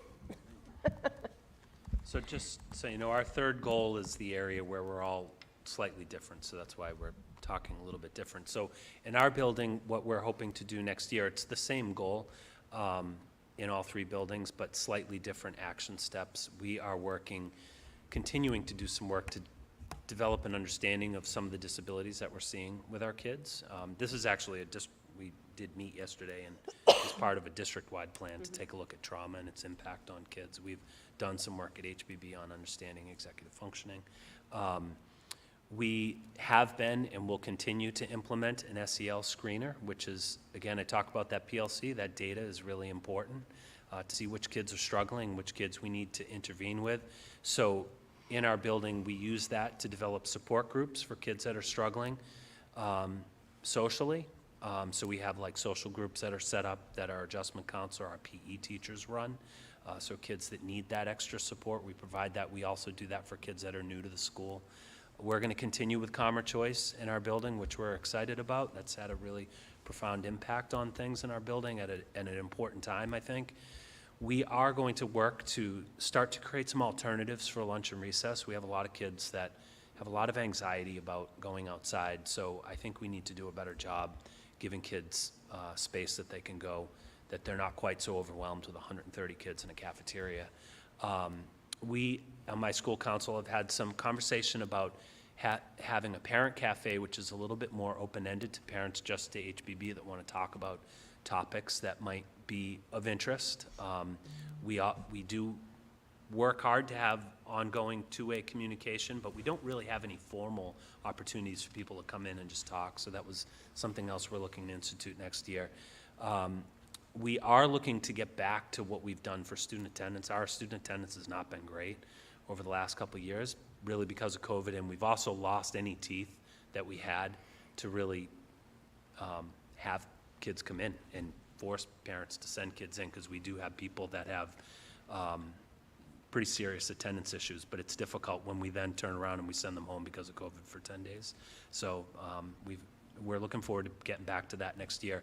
And we are also looking at doing some work with restorative justice. We've had more discipline issues this year than I think in any 2 or 3 years combined for a variety of factors. Teachers being out, in and out because of COVID-related reasons, kid attendance, all these little subtle things that happen that impact kids. When we saw the masks come off, we saw a lot of anxiety, a lot of kids struggling. We just need to do a better job, not just having, having a positive climate is when kids make mistakes, letting them fix those mistakes. And I think we need more options. Sometimes we find ourselves just punishing kids, basically, as a solution, and we know we need to do a better job of that. So we have some plans in that area as well. Thank you. Again, at MEC, we have the same goals as the schools at the complex. It's been interesting, some of the feedback that we got from our surveys, both for teachers and parents. One of the questions was along the lines of, my child is ready to academically for what comes next. And the other one was, my child is social-emotionally ready for what's coming next. And there was a stark contrast. People are feeling pretty confident that the kids are academically ready for the next step, but social-emotionally, people are pretty nervous about it. So these are some of the bullets that we have. We will also do some professional development related to social-emotional learning. We are going to start Calmer Choice at our kindergarten this year. We're going to continue to develop shared language around SEL. It's been an issue. They've had a bunch of different principals, and each principal has had their own sort of, whether it was bucket fillers or second step or steps to respect. So we need to figure that out. We are going to also introduce the SEL screener. We are going to identify students who are struggling in the area of SEL and develop targeted interventions to support these students.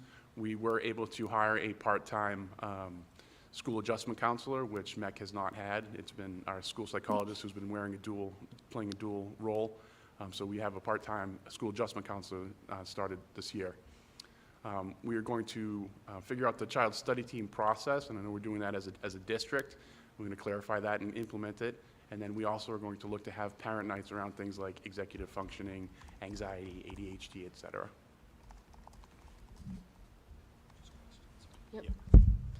One quick thing, we all met prior to coming, and we all agreed, as you heard when it was spoken to about all the activities we have going on at the end of the year, it's just really nice. It's really nice to have that list of activities and our kids going places and doing things. So we all talked about that, and thank you as a school committee for hearing all that and all the fun stuff we're doing too. So thank you, and thanks to our PTAs for sponsoring all those fun activities that we get to do. Any questions for the elementary folks? Questions for elementary? Sure. Teresa, go ahead. Not a question, but I just want to take a minute because my daughter will be finishing at HBB in 2 weeks, and that will culminate 10 years at the Birkeland for my family.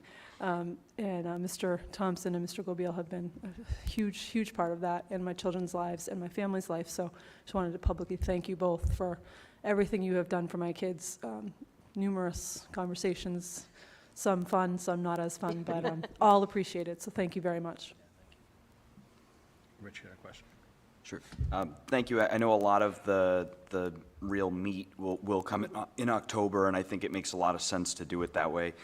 But I wondered if you could talk about, I had a general question about the development of SIPs, and thank you for giving me the acronym explanations at the beginning of that. Could you just talk, and whoever wants to field it, doesn't matter. I'm just really curious what it looks like, that collaboration between the council that you put together and yourselves, just really in practice, like how do you develop these things? There's an election that for our schools, each have an election to elect school council members. Yeah. Once they're developed, once we have a council, we meet, we talk about kind of the plan that we had the previous year, we look at it, the things that worked, the things that didn't. We talk about what we want our children to learn and be able to do. We look at the data. We look at lots and lots of MCAS data. We look at lots of Star 360 data. We look at a lot of different reports that come through. I discuss anecdotal data with them that we collect, observational data, and we create a plan. And then the unique part of this is that we have two different school councils that have a voice.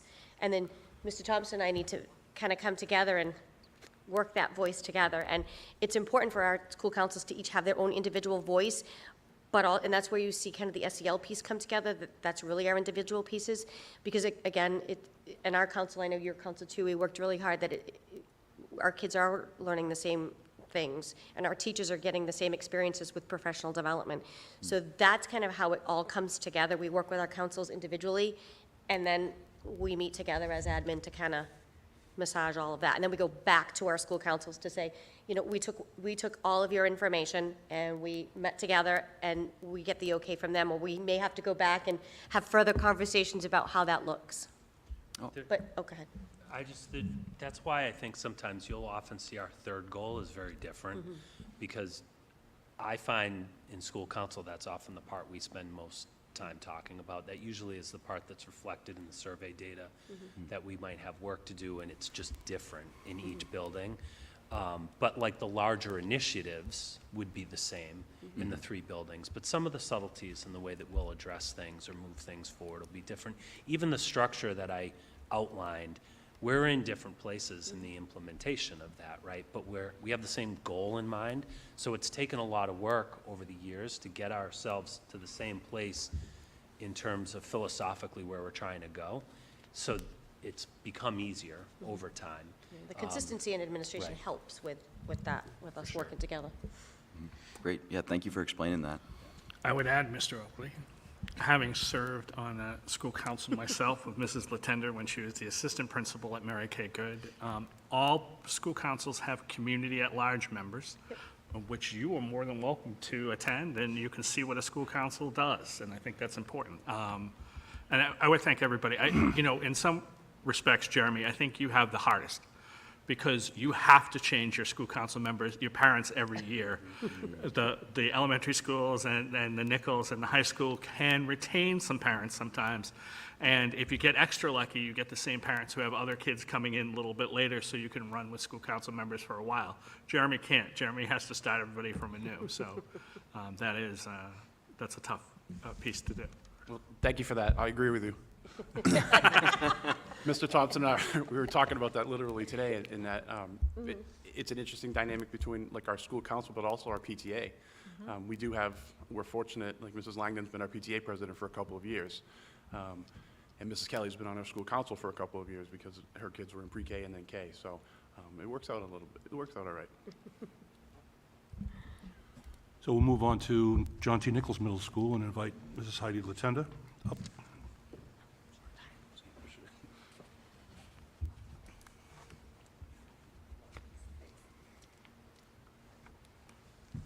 Welcome, Heidi. Good, I almost said good morning. Good evening, Chairman Young, Superintendent Lynch, and school committee members. Thank you for having me tonight to go over our plan. I'd like to introduce our committee members, which is rather small but powerful. So Brianne Casamian, who is here tonight, thank you for joining us. She's been a great advocate for our schools and a great supporter of helping us, thank you. A great supporter in helping us build our school improvement plan for the past 2 years. And Mrs. Paula Lazan is another parent who's been very helpful the past 2 years. And Amy Anderson, our math teacher, and she's a math department head. And the four of us have been working diligently to come up with this plan and go over some of our highlights. We're excited to be able to talk about our highlights because I feel like each year we have this active plan that we really are working off of. And there are many things that happen, and it's nice to put it in writing and look at what we have accomplished, even in the middle of a COVID year and in the middle of crazy dynamics of how you run a school last year. We were able to accomplish a lot of things. One of the big initiatives at Nichols Middle School is really revamping our entire ELA department and looking at how we do things in ELA and restructuring what that looks like in the classroom and how teachers deliver their instruction. So it's really been a huge shift for us, and it's really been amazing and awesome to see the changes that have taken place and the ownership and the drive the teachers have had in trying to make this happen. And they've done a lot of work, and we've embedded a lot of literacy training throughout the school year. We have a literacy coach for the first time ever at Nichols Middle School that I am aware of, and that is Natalie LaPeria, who's been going through some training and providing professional development within our school for our teachers. And she's going in and coaching and observing and having great dialogue with staff to help improve their practice and work together. We also have a lot of enhanced literacy choices. We've been purchasing several different books and different genre books and at all different levels. So we're really trying to build that literacy-rich classroom environment. And then our teachers have been engaging in learning how to deliver the reading writing workshop model, and it is consistent with the elementary schools, pre-K to 5, and now it's going pre-K to 8. We've also done a lot of work in trying to help our teachers understand the difference in readability levels and differentiation as it comes to reading, because our teachers in middle school are trained in content areas and they're not trained as reading specialists. And our ELA teachers understand that more than some of our other content area teachers. So we did some training with our science and social studies teachers on how to use the new Zella platform that provides differentiated options. So if we wanted our students to read an article about, habitats, but teachers could pick, 3 or 4 different reading levels on the same topic, so it was more accessible to all students.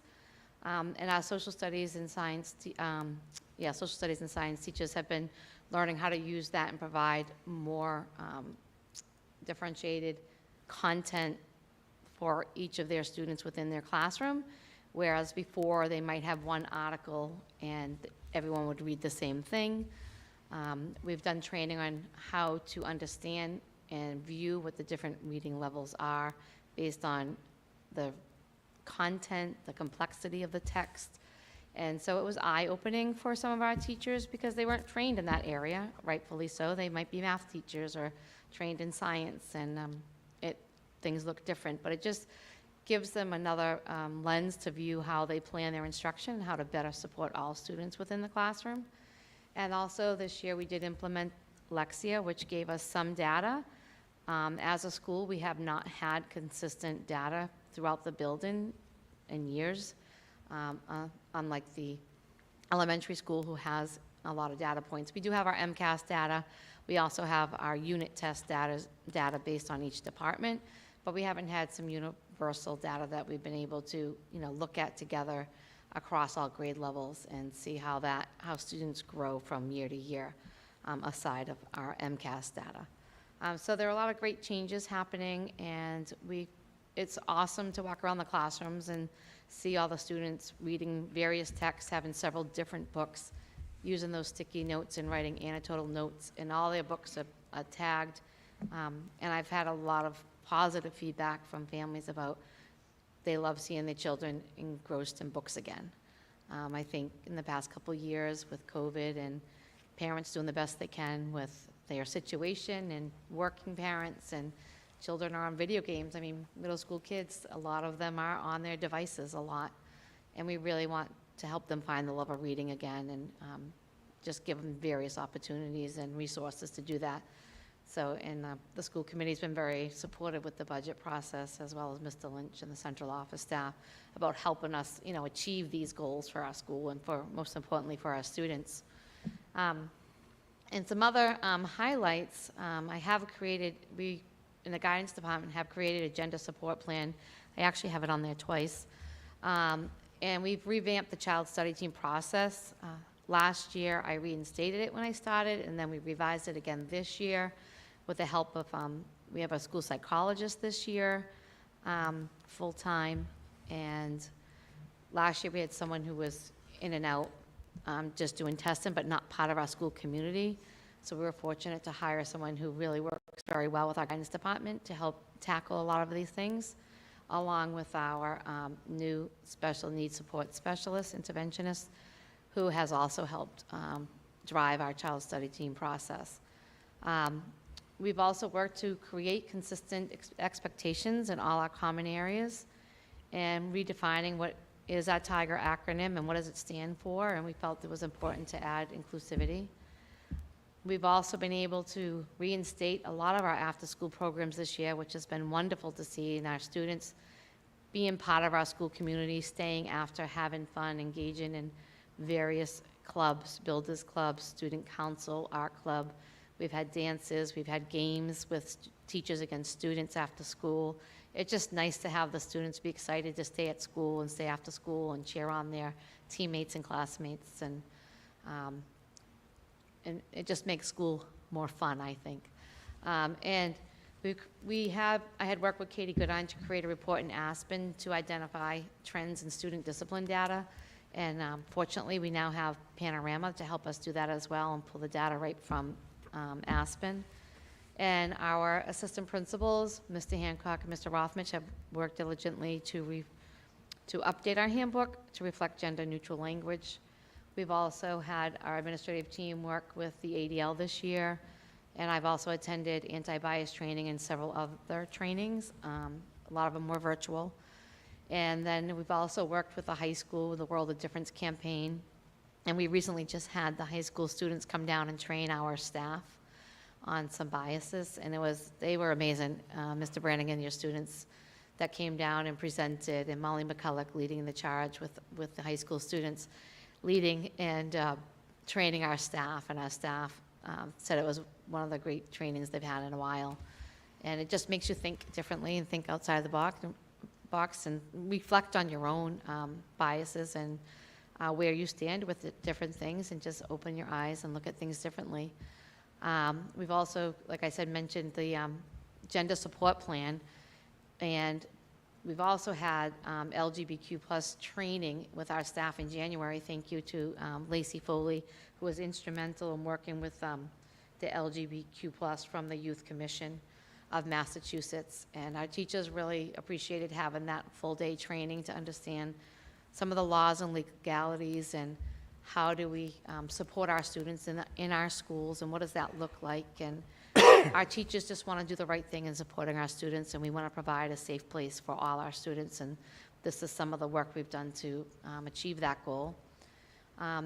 This year, we've also added department meeting time once in a 6-day cycle during our extension block. Our unified teachers help support homeroom and run Character Strong lessons or whatnot, and our departments have been able to meet and work and co-plan together, which has been very helpful, especially where last year they were so splintered and half the school was home and the other half was in school based on that three-day schedule, 2 days in, 3 days out, and then it flipped each week. So it's been great to have have that time to work together, because I feel like our teachers never have enough time to do a lot of this great work that they want to do, and it's great to have that opportunity to work together because we all learn from each other.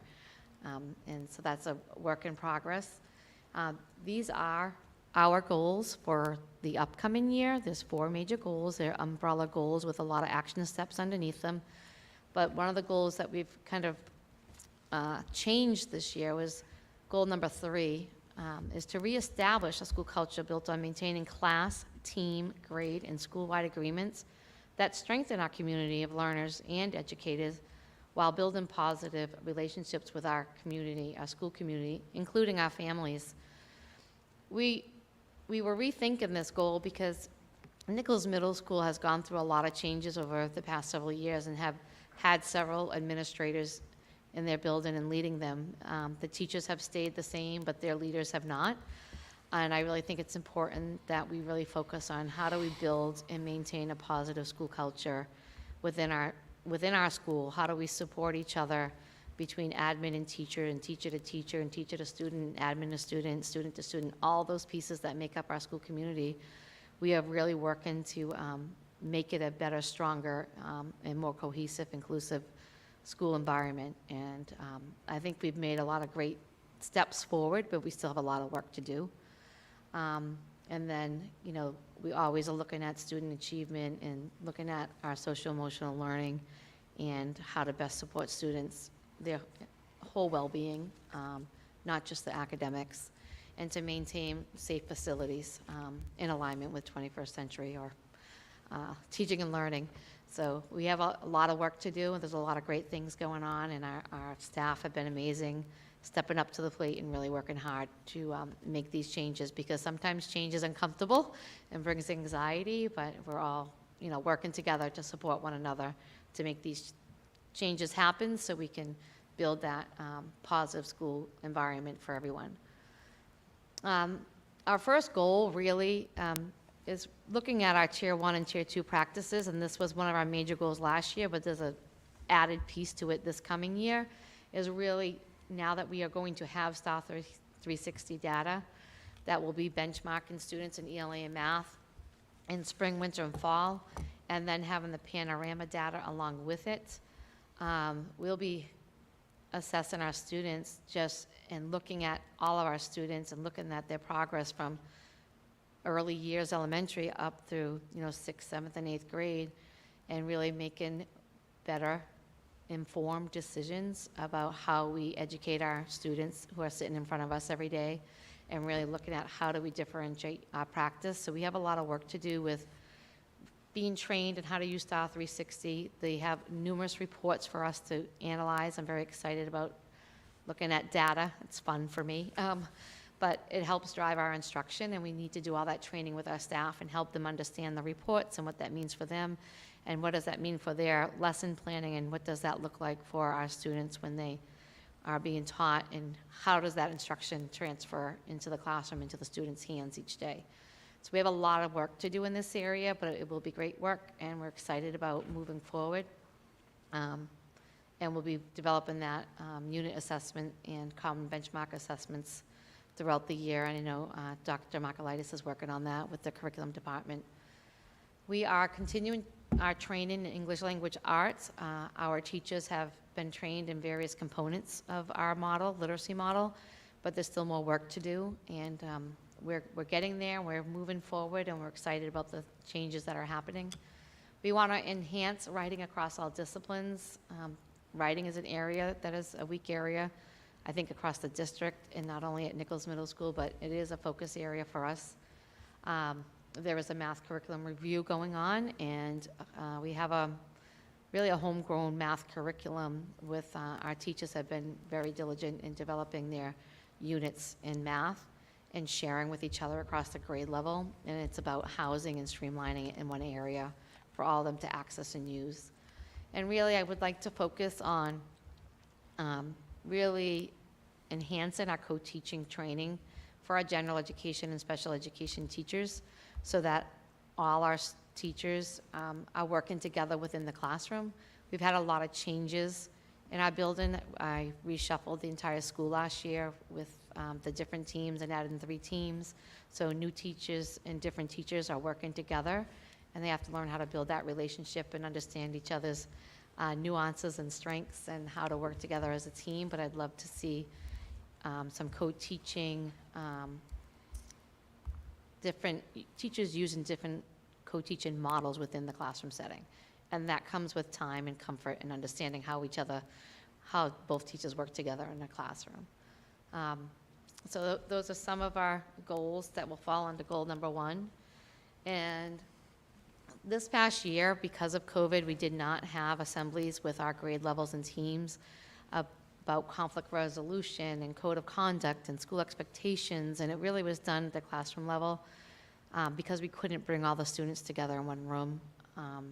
So we're really looking forward to establishing mini lessons around character education to be taught by the guidance department by pushing into classrooms or having assemblies with a full grade or a full team. And they've done a little bit of that work this year, and I'd like to enhance that work and continue that work.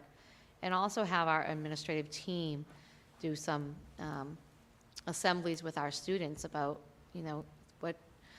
what happens with the words we use in school and, put downs, and what are those consequences, and words have impact, and how does that impact them or their friends around them, and really just looking at helping our students understand, having some self-awareness, self-regulation, that their words and manners have actions, and, really having conversations with our students and laying it out for them what it looks like. And we've also worked with our SRO, with our students, about social media.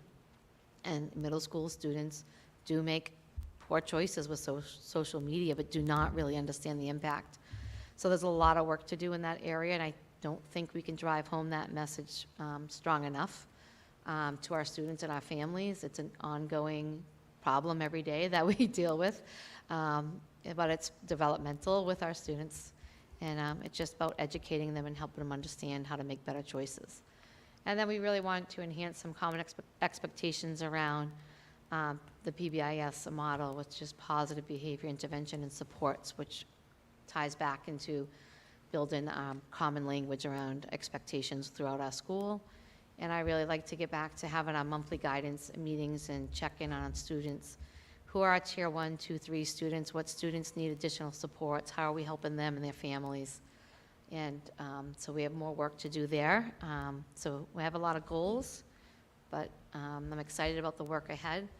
And in our goal 3, we really want to create a community to analyze behavioral data on a monthly or bi-monthly basis and really determine those trends and look at areas of needing improvement. And also continue to build self-awareness and application of restorative justice practices. So when the students may make, students are going to make mistakes, and how do we rebuild that relationship with that teacher if things didn't go well, and what does that look like, and how do we have the teachers engage in conversations with those students to say, okay, you're still welcome in this classroom, you made a mistake, but I'm here to help you and support you. I also would like to start having coffee with principal meetings next year. Just maybe talk about curriculum or character education, and just informing parents of what's going on in the school. Also, I would love to increase unified sports opportunities. I did a bocce this year, and there was a bowling. It was just trying to get the people in the bodies to help support me in doing this.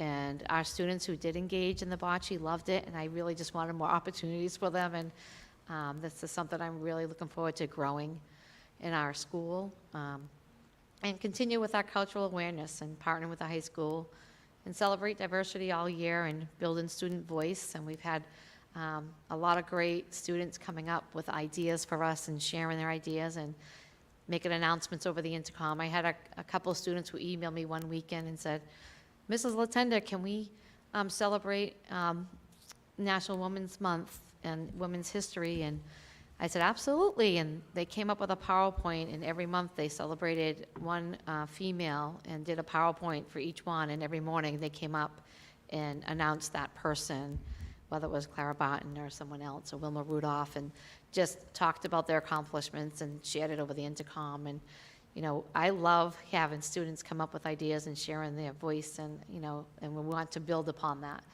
And we also want to continue with professional development, with recognizing biases and how this plays out in the classroom and in our lesson planning. We still have more work to do, and we're chipping away at it.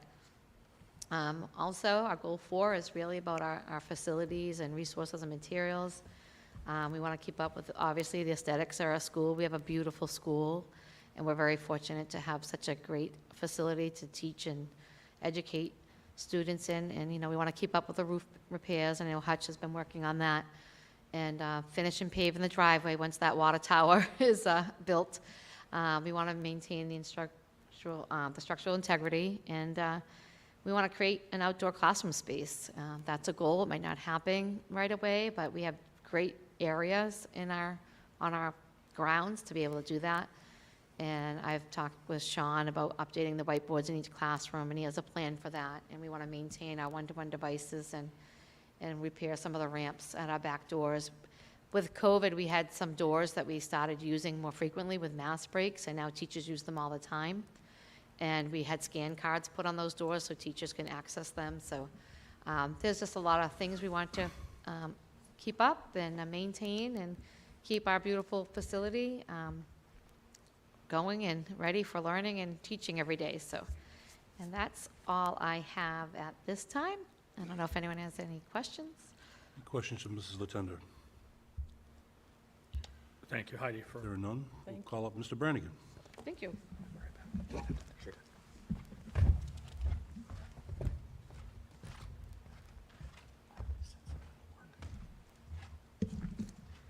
Hey, everyone. Welcome, Mr. Good Brannigan. evening.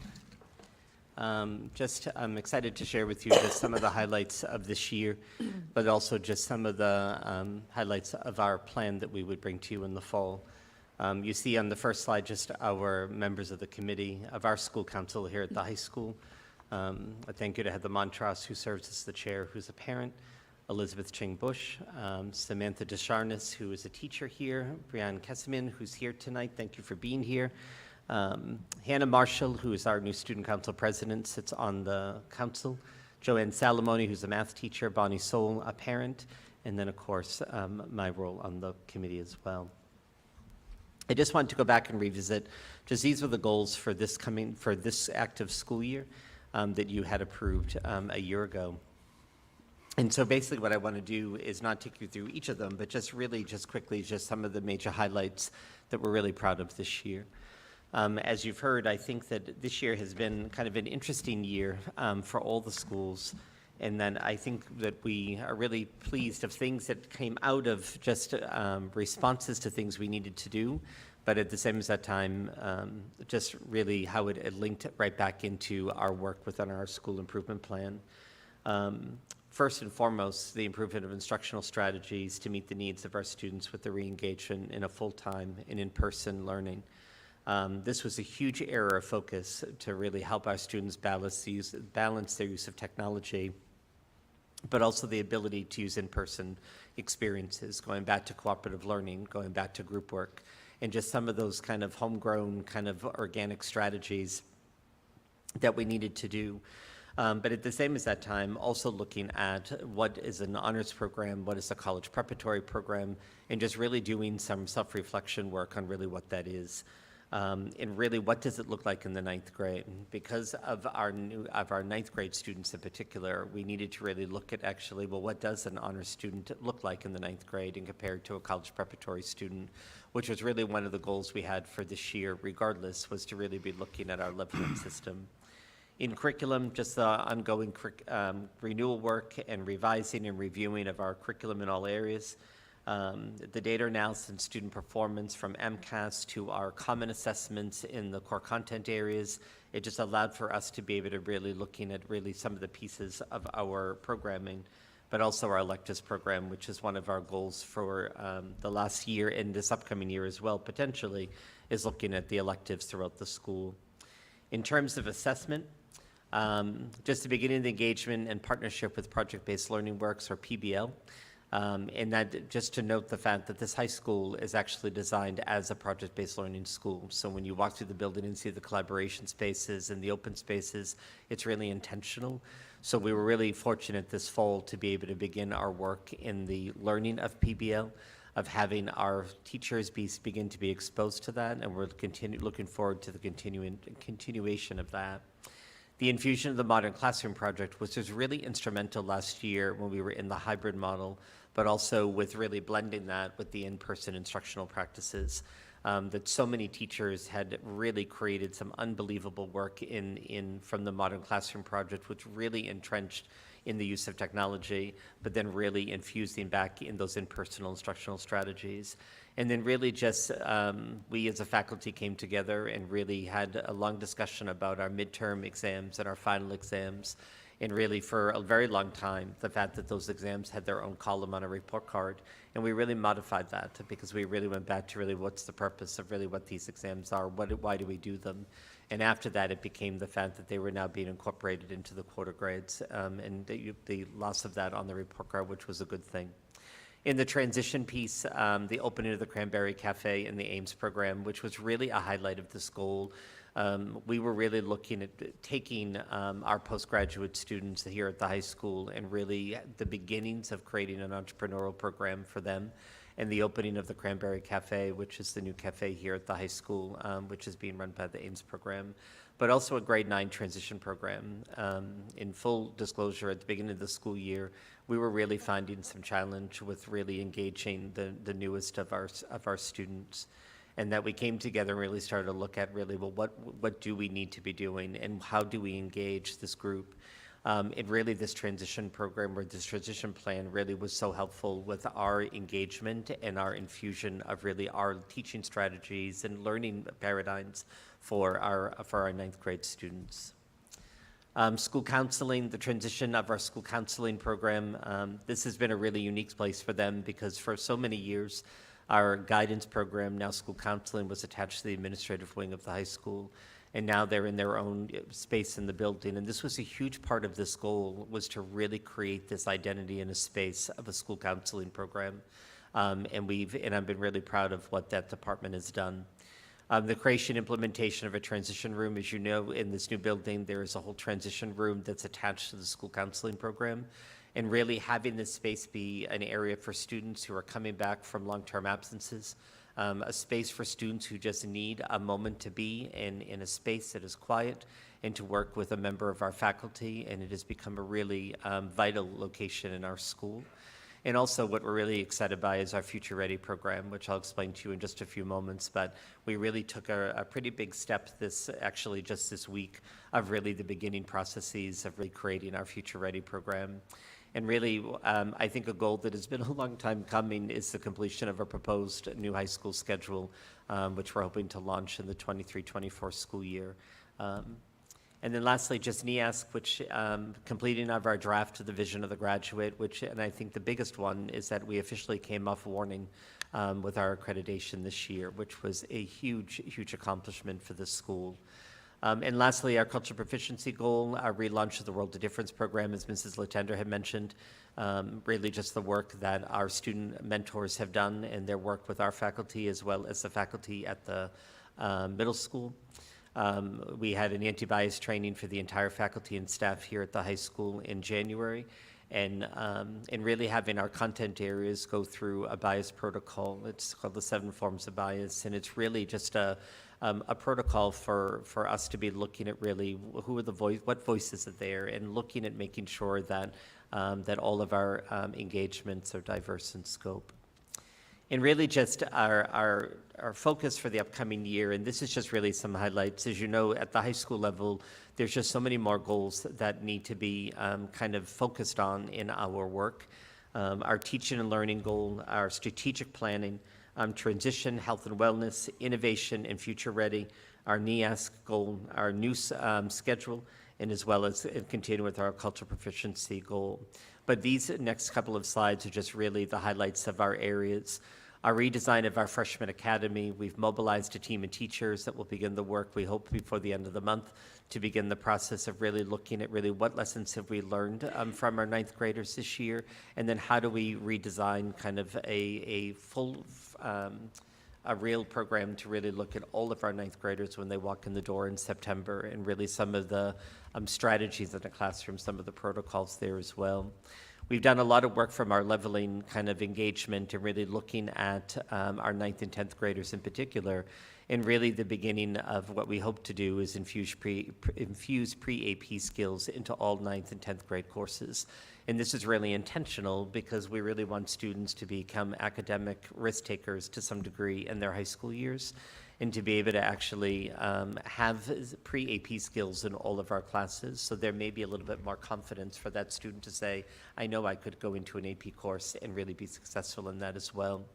Implementation of strategic plans. I've come before this committee for a long time talking about our accountability plan, which is this one-year plan that would be hyper-focused on growth in a school.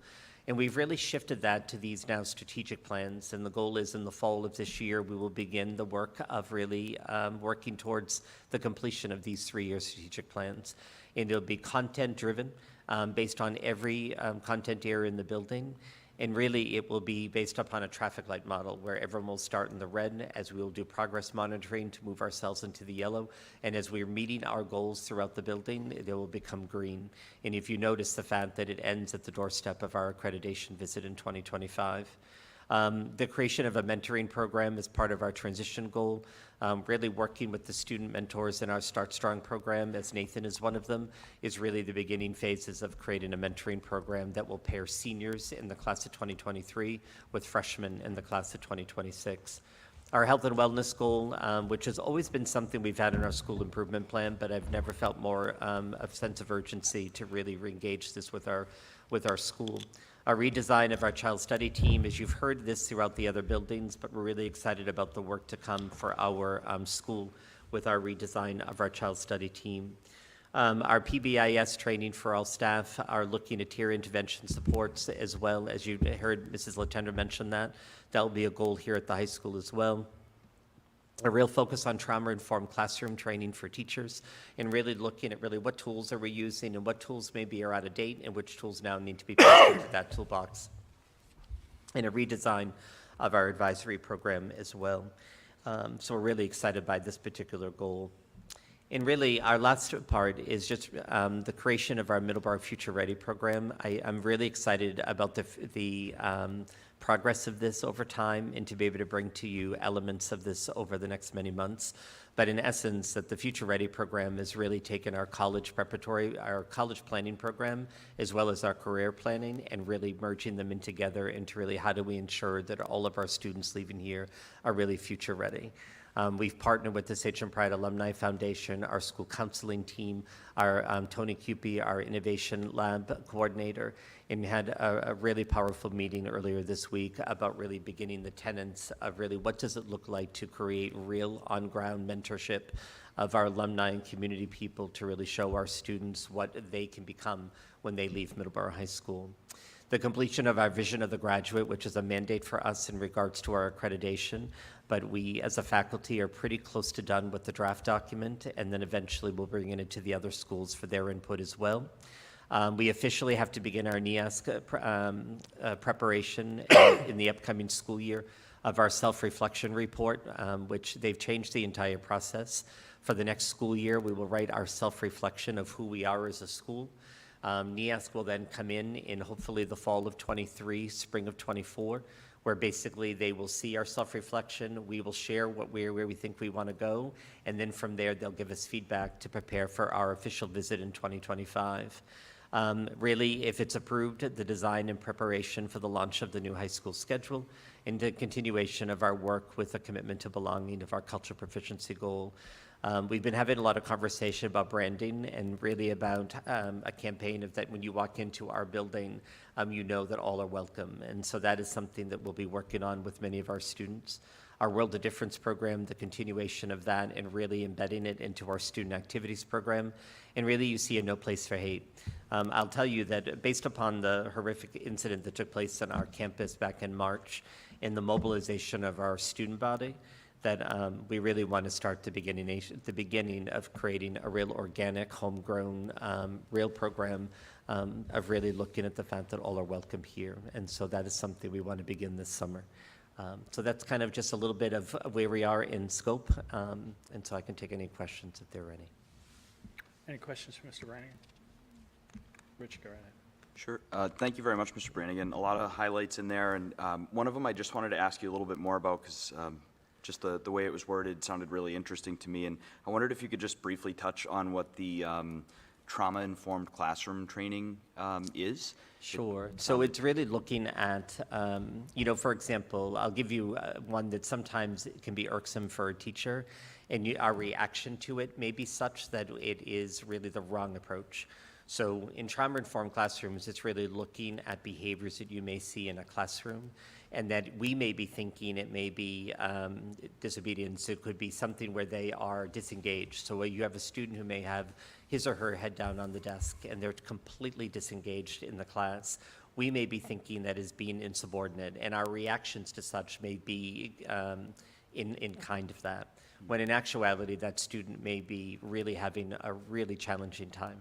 They could have been experiencing something that is really traumatic for them, and our approach to that is really helping us retrain to some degree really some of those immediate reactions that sometimes we'll oftentimes have, and really ensure the fact that there's our toolbox has strategies in that toolbox that's helping students who potentially have experienced trauma in some way.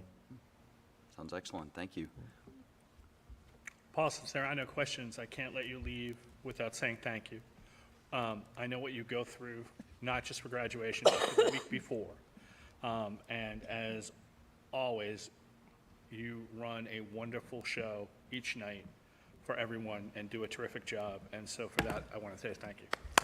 Thank you. It takes a village. Thank you for all being here, and of course to the administrative team for spending their Saturday night here. And I think that just the longevity of the administrators to be able to be here and see their kids walk across that stage, I think it's a powerful night for not only the kids to see their former principals and teachers, but also just for for the students as well. So thank you for that, and to all of you. Thanks, Mr. Brannigan. Thanks. Thank you, Paul. Next up on my report is Dr. Terry Markulitis is going to give us an update on summer programming. And I think she has a quick slideshow. Welcome back, Dr. Markulitis. Thank you. Can I come up? And Carolyn Lyons. Added bonus.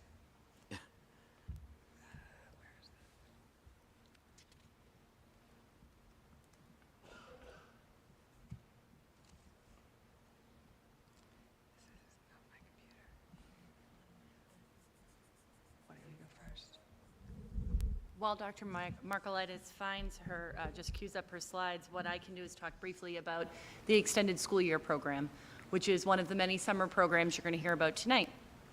The Extended School Year Program is a special education program that is made by referral only for students eligible for special education who meet a criteria that would substantially regress without intervention during the summer break. So this information has already gone out to families, but I wanted to share it with you all so that you had it as well. This program is at the Memorial Early Childhood Center during 6 weeks this summer. There's an open house on July 1st from 12 to 1 p.m. And the program runs from Tuesday, July 5th through Thursday, August 11th. It's 4 days a week for 4 hours a day from 9 a.m. to 1 p.m. And as I said, that's a 6-week program. Please note that the pre-K program is divided into 2 sessions during this period of time from 9 to 11 a.m. and then from 11 to 1 p.m. As part of the ESY program, there are tutoring and itinerant services that run in a 4-week program within these dates.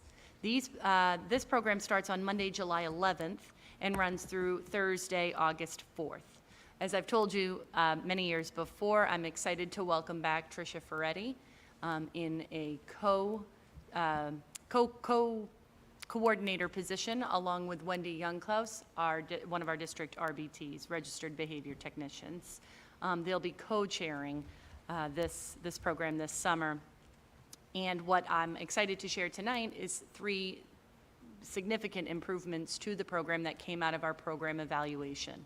This will include the infusion of enrichment activities and events to come this summer, a last day family showcase for students and families to come and celebrate the work they complete during the ESY program on the very last day of the program, and some improved communication that between our coordinators and our families during the program, so that families have more up-to-date information on how their students are proceeding throughout the program. So that's ESY, and I'll turn it over to Dr. Markelitis. Thank you, and thank you for your patience as we got these slides up. So I'm very excited to talk to you about our summer programming. We have some really great things happening in the district. I think that Middleborough shows how much they care about kids all through the year, and that we keep it going through the summer is a pretty amazing thing. The first thing I'm going to start with is Summer Splash. This looks a little bit different than it did in the past. This is our second year doing it. Our coordinators this year are Emma Delvecchio and Jen Gorman. They are very enthusiastic and have put together a really exciting program for our students from kindergarten through rising sixth graders. The dates for this program are July 11th to August 11th. Runs from 9:30 to 2, and lunch is provided free of charge, thanks to the hard work of Rebecca Bagnell. Some of the offerings that we have are fun with fairy tales, exploring chemistry, Dino Week, animal-themed crafts, jewelry making. It goes on and on. We have about 40 different classes at this point. Most of them are taught by teachers in the district. Some of them will be taught by our humanities and STEM coordinators, and I will be teaching a class as well. So we are looking forward to that. Should be a fun time. The next thing will take place at the high school, and that's the Fine Arts Camp. Our coordinator for this program is Justin Pitsley. This runs for grades 5 through 8, July 11th to July 28th. And then again, August 1st to the 4th, and that's for grades 9 through 12. The lunch is also free of charge, and the cost is $100 per program. All of this is listed on the website that Mr. Siciliano has put up. Some sample offerings will be instrument and voice classes, musical theater, world percussion, ukulele, I don't know what that's going to look like, and music theory. We also have credit recovery both at the middle school and at the high school. Scott Redpath will be running the middle school program, and Kylie Bowen took on the high school program. This runs from July 5th until August 8th. It's set up as 3 sessions, one from 8 to 10, the second from 10 to 12, and the third from 12 to 2. Lunch is also provided. It's for grades 6 through 8 at the middle school and 9 through 12 at the high school. Credit recovery is really for students who need to revisit content and skills in order to demonstrate proficiency for either grade promotion or graduation.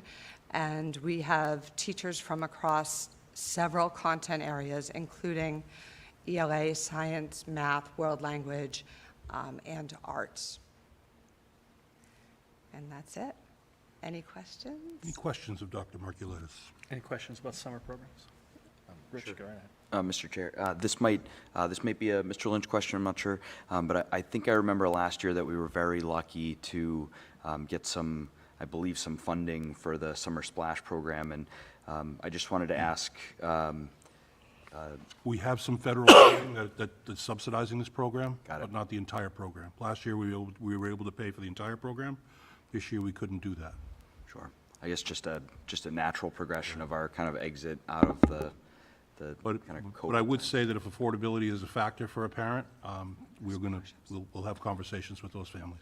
Okay, thank you very much. And I should also point out that you did apply for a couple of grants to try to get the whole program paid for, but it didn't work out. And then the requirements of the state were such that was it 150 hours I believe, of direct service, direct educational service. It was. The state actually did award us the grants, but they gave us half of the money that they said was available. Because so many districts applied for it, they reduced the grant for everybody. And with that came kind of a loosening up of what they expected to see. So we were able to provide some fun choices along with the academic choices. Sure. Okay, well, thank you for everyone's efforts to try to subsidize those Sure. costs. Appreciated. There are no further questions. We'll move on. Thank you. Thank you, Dr. Markulitis. Thank you. Ms. Lyons is going to stay there because she's going to introduce our next guest. His name is Mr. Kevin Avatabli. Kevin, come on up. We've seen Kevin before. The school committee has seen him present here this year. And Carolyn, take it away. Sure. Well, I'm here tonight with some exciting news. As I told you before, when you asked me about what would happen with the Director of Pupil Personnel Services position, I told you that that role was going to be split into a Director of Student Services and a Director of Special Education. So last meeting, you got to meet our new Director of Special Education in Jennifer Healy. Tonight, you will again see Kevin Avatabli, who has been with me already to present this year. He will be moving from a role of Coordinator of Social Emotional Learning into a Director of Student Services. So I want to talk a little bit about this role and then a little bit about Kevin. This role was created with the mind of really looking at social emotional learning. Now, tonight you heard Chief Perkins talk really about incident response. Social emotional learning is about incident prevention. You have to look at how students are managing mental health and social skills, emotional skills, and behavioral skills if we expect to be prepared for anything. So this is one small part of kind of the brainchild behind social emotional learning. As I've told you before, this is something that's been alive and well here in Middleborough, really through the previous strategic plan for continuous improvement. So looking at this position in Director of Student Services, this role involves not just social emotional learning, but really a kind of comprehensive look at a multitude of responsibilities in the district, including 504, homeless and foster care education, civil rights. Truly, it's a big, expansive role. We had several applicants. We had over a dozen applicants apply for this position, and quite honestly, Kevin was the clear and convincing choice. The committee that I assembled included a cross-section of principals, administration, and clinical staff across the district. So a little bit about Kevin. Kevin was new to us this fall, and I'm proud to tell you that he very quickly kind of blazed his trail into the district. He worked with our clinicians district-wide, looked at all of our child study teams, working with them and really working on aligning a practice that made sense, that actually, you know, transfers information from kindergarten up through 1 through 5 into 6 through 8, and then finally at the high school level. He's looked at our social emotional programming, and additionally was responsible for the securing of $68,000 in grant money this year, with an additional $50,000 that he applied for just today in the year to come. In addition to that, he's really also kind of spearheaded a new workforce vision, along with Josh Porter, our Director of Alternative Pathways, and Tony Cupie with the MyLab. So Kevin's been part of some really exciting new work here in the district, which is part of what made him such a clear and convincing choice to the committee. He was able to demonstrate a very clear vision for immediate work in our district, and as you know from talking to me now, this immediate work is important. So Kevin is a veteran administrator. He was with the Plymouth Public Schools previous to us. He's had an administrative role there for over 6 years. He holds not just a CAGS in educational leadership, but a master's degree in clinical social work. He's a licensed social worker to boot, so his background in clinical study is quite extensive. Actually, it's more extensive than every other member of your leadership team. So Kevin really completes a circle in a lot of ways for us as a team. He brings experience, vision, and creativity to this role. So with that, I will present to you your new Director of Student Service, I have every confidence in him, and if you have any questions, I'm sure he'd be happy to answer them. Welcome, Kevin. Thank you. Did you want to say anything first, Kevin? Yeah, I'm really excited to be here. I graduated from Middleborough High School 2003. Brianne was my neighbor growing up, so this is kind of like a accumulation moment of coming back to the community. I had been gone for a long time, working in different roles, throughout the state really, and to come back and provide something to the community I grew up in is important to me. I still have Joe Perkins was my high school football coach. So being able to see people that, had an impact on me and now having the ability to impact other kids in the community is important to me and my family. And so, I think what I bring to this role is a specific focus on an area of need, and not just here, but in districts across the state. I have advanced experience working with alternative settings and social work, mental health, but also the systemic and structure. And I think sometimes as a school community, that can kind of be disconnected. And I've been an assistant principal, I've been a principal, so I understand sometimes that, it doesn't really fit the idea, and how to make it work in a school is important.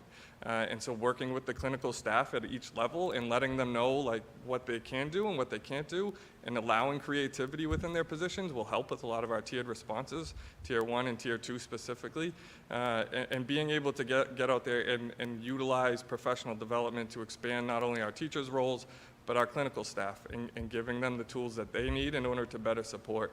I was meeting with teachers today, and they were concerned about the level of behavior and mental health in their classrooms, and they were asking what's going to be done and how are we going to use this data, and is it all just conversations? But the more we can do and the more we can have this information, the better we can support those teachers so that we can improve academics across the district. I think they go hand in hand, they really do. I don't know about you guys, but I could speak if I'm having a bad day, like I'm not bringing myself totally to work. Like there has to be a level of acknowledgement of that, particularly when you don't have the skills to kind of self-regulate. So a lot of those things are what we're doing as a community, as a school community with district leaders. And that's a long way to say I'm excited to be here and look forward to doing some good work in the community. Thank you, Kevin. Questions for Kevin? Go ahead, Rich. Sure. Just because the carrot was dangled by Ms. Lyons, I wondered if you could talk a little bit about the $50,000 grant that you submitted today, it sounds like. Sure. And what that might bring. So we partnered with the May Institute and a PBIS MTSS consultant to work specifically with the high school level. Some of the data that we've seen right off the bat is just, the high school students are struggling with emotion regulation, self-management. Teachers are struggling with what to do in the classroom, particularly in that grade 9 and grade 10. And this is where the conversation of kind of switching up advisory, what that looks like, that freshman academy, and then bringing in this consultant to be able to work with the CSD team to try to really give the teachers tools and what to do in these scenarios, so that we're not just saying, do this and then leaving them alone. We really want to be able to follow through with these intervention plans and give them some real tools. So that'll be part of the allocation. The other part of it is that we want to tier up with the trauma-informed classroom training, so looking at a district-wide training, but then also specific tiered training beyond that we're working specifically with administrators and clinical staff about what to do next. So giving the teachers the skills to acknowledge what's happening in the classroom, but then having that next level of the Tier 2 and Tier 3 level supports of what to do in order to better support that student. And then, in theory, the better your Tier 2 and Tier 3 supports are, the better well-run your classrooms are at that tier level. And so trying to make sure that we're working off of that. And then another portion of it is I hired some SEL, really like their coaches like within the building that we already have, like Kylie Bones, Juan and Katie Florio at the middle school, Lacey Foley. They're there to help me. And so giving them a small stipend to try to continue the work when I'm not there, and just making sure that they're doing certain things. So we want to look at community nights to make sure that the community knows what's going on and taking consideration of different, things that might come up through the course of the year, and then offer an opportunity and resources that we can provide to the families that need it. Awesome. Thanks. Sounds like progress. Yeah. Thank you. You're welcome. Again, welcome, Kevin. Thank you. And Thanks, Kevin. enjoy your new role. I will. Thank you, Kevin. And Carolyn Lyons is going to stay seated for the beginnings of a discussion about the repurposing of the School Street School for the district, and why that is a positive thing, and what that might look like down the road. This has been a discussion we talked about a little bit in the past, had discussions with Jim Hutchinson about what that might look like. But as we move forward and discovering that we need more space in our buildings for a population that keeps increasing, we're going to sort of introduce this concept tonight and have more on it at the next meeting. So, Carolyn, please. Sure. Tonight, I want to pick up on something that I discussed during my interview, actually, for the position of superintendent. I spoke with you about facilities at that time, and I told you that I had some concerns about our growing enrollment and what we were going to be doing about that in terms of space. So as you look at our truly wonderful leadership team, what I can tell you is we're growing, and we all occupy space in the schools, which is wonderful. We love to be in our schools, but we are in spaces that could be serving students in a more meaningful manner. So when I talked to you about that, this concept was really theoretical. This proposal tonight, with details to follow at next meeting, would be a proposal to accomplish this goal in the first 90 days. In consultation with Superintendent Lynch, because truly this was a conversation started under his leadership, along with Sarah Hickey, Director of Business and Finance, Jim Hutchinson, our Director of Facilities, Sean Siciliano, Technology, and really the rest of the leadership team. This has been an ongoing conversation with an ongoing problem, with a desired solution. So how are we going to accomplish this? Where are you going to put everybody? The School Street School, which was built in 1907, is truly a piece of living history right here in Middleborough. If you haven't had the chance to drive by the building, I highly recommend you do. It is gorgeous. And at the time, in 1907, schools served a much smaller population. It's effectively an 8-classroom schoolhouse, is the best way to think about it. There is no auditorium, there is no real proper cafeteria or gym. So for today's purpose, as you can imagine, that's a difficult fit for students in this space. In 1907, it made a lot more sense because we were a smaller population. This important landmark was at one time a school with the Middleborough Public Schools. And around 2005, 2006, I was talking with Teresa Craig today, Executive Director at Reed's Collaborative. The School Street School was occupied by the Reed's Collaborative as a lower school model. They had elementary students there in a very small program. And they were happy tenants of ours for well over 12 years until they built the new Reed's building at 44 Bedford Street. So last year when they occupied the space, it started a real conversation internally about what we were going to do with that space. Naturally, new tenants, were something that we had been seeking. And what I can tell you is currently there are no prospects for tenants. And part of the reason for that is because there are limitations to the use of that building as a school. So I'd like to reimagine the School Street School as a central office administrative building at this time. As I told you, there are 8 classrooms in that building, and I would propose that we move some central office features into this building, including the PPS office and the Director of Special Education, the Director of Student Service, the registrar, and have a central registration office, the Director of Curriculum, the Coordinator of Technology, the Superintendent's Office, and a professional development space for learning. By rehoming these administrators, which would all give them one roof to be under, we would be able to return 4 classrooms back to the Nichols Middle School alone, which is currently occupying almost an entire wing. What I'll do at next presentation is bring you a schematic so you can see a little more clearly what I'm talking about. 1 full classroom and 1 full breakout space at what we call the complex, the Birkeland School and the Mary Kay Good. Removing those 2 rooms actually creates a chain reaction, because when you create space in one building, you're able to repurpose and create space in another building. And additionally, would free up an office space here at the Middleborough High School. So what are the benefits of this concept? Well, for one, there's the piece of living history I was talking to you about. Jim Hutchinson and I talked about this concept, and I said, tell me honestly, what do you think? And he said to me, listen, you have a building that's old. It's better for the building to be occupied. It's not good for a building to sit vacant. This is a building that is used for school use, and if the school department's not going to use this building, at some point the town will have natural questions about what we're doing with it. So it's going to prolong the life of the building to use it. 2 is revitalization of uptown space. By creating essentially an office, what you're going to do is bring an office of employees, because all of the positions I just discussed also come with administrative assistants to most, if not all, of those roles. These are people that are going to need coffee, they're going to want to buy lunch, they're going to spend time at the center of our town, and it would be a positive impact on our community. Most importantly, it would return spaces to students.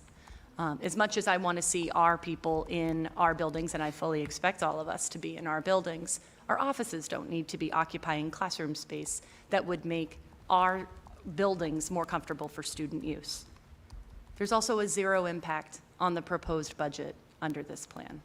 And that's the part that I'm most excited about. With the adjustment of the Chapter 70 funds, which, if you remember, we received an additional allocation on those Chapter 70 funds due to our increasing enrollment, we have a means of partial funding for this project, and then additionally, the facilities rental account. So I'm coming to you tonight with this concept, and I'm not asking for money, which might very well be a first for me. So, of course, this move isn't seamless. There are going to be certain minor upgrades and cosmetic improvements that would need to occur. And as Jim and I have talked, timing is also of the essence, because returning these spaces back to students is most helpful if that's done over the summer, so that when school opens for the 22-23 school year, the principals have that space to reallocate. Doesn't really help them if this lingers and we're moving in November, December. So what we're really looking at is some flooring, and not flooring throughout, but flooring, some fixtures and upgrading the lighting, some paving of the asphalt that's already there, a heating upgrade, some electrical wiring work that would need to be done, and some infrastructure for technology. So what I'd like to do is come back to you in 2 weeks' time with some kind of hard and specific information. I can give you what I have right now, but I would give you a more robust plan. But I wanted to pitch this idea to you and see what you thought about this concept philosophically as we get started on our work together on July 1st. So with that, I'll take any questions you might have. So I'd say Carol and I had lengthy discussions over this. I said with the superintendent. I would also add that another added piece, as we think about it at nights and weekends, it adds parking spaces to the downtown. This would not be a closed parking space area. It would be able to, people could park behind there. That's the way it has been now and continues to be, but these would be more structured parking spaces, for lack of better terms. I think it makes sense to make it easier for parents to have sort of a one-stop shop when they come in and need things. And again, it's a building that we won't be using currently and can reuse it and save space. But between additional funds that she mentioned, we also have facility funds that we can use to make sure it happens. And so again, it is not a cost, or we're not taking things out of our budget for students. It's just making sure that, and this, to be quite honest with you, this has been on the table and there's been discussions about this for a long, long time. This isn't brand new.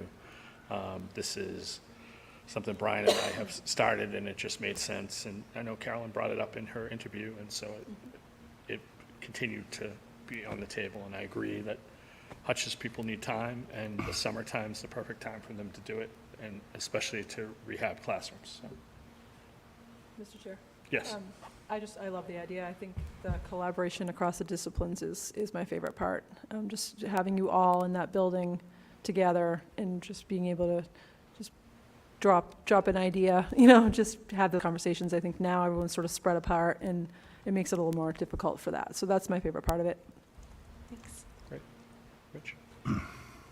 Sounds awesome. It sounds like there's so many benefits to it, especially, for the schools. But then I like those little added icing on the cakes of the benefits to the town. But the natural question that pops into my head is, I know we have a problem with that space. So that's maybe just the answer, but moving people out of the buildings with students in them in some cases. I like the benefit of having more people together to shop, to talk shop and swap ideas. But I guess the natural question really is just, is there a downside to the students by moving some of you guys out of their spaces? So we asked ourselves that same question, right? We said, okay, what's the downside? If I'm taking all these people and putting them, is that going to create this sort of ivory tower? What happens in that building? Is that just a giant think tank? What's going on there?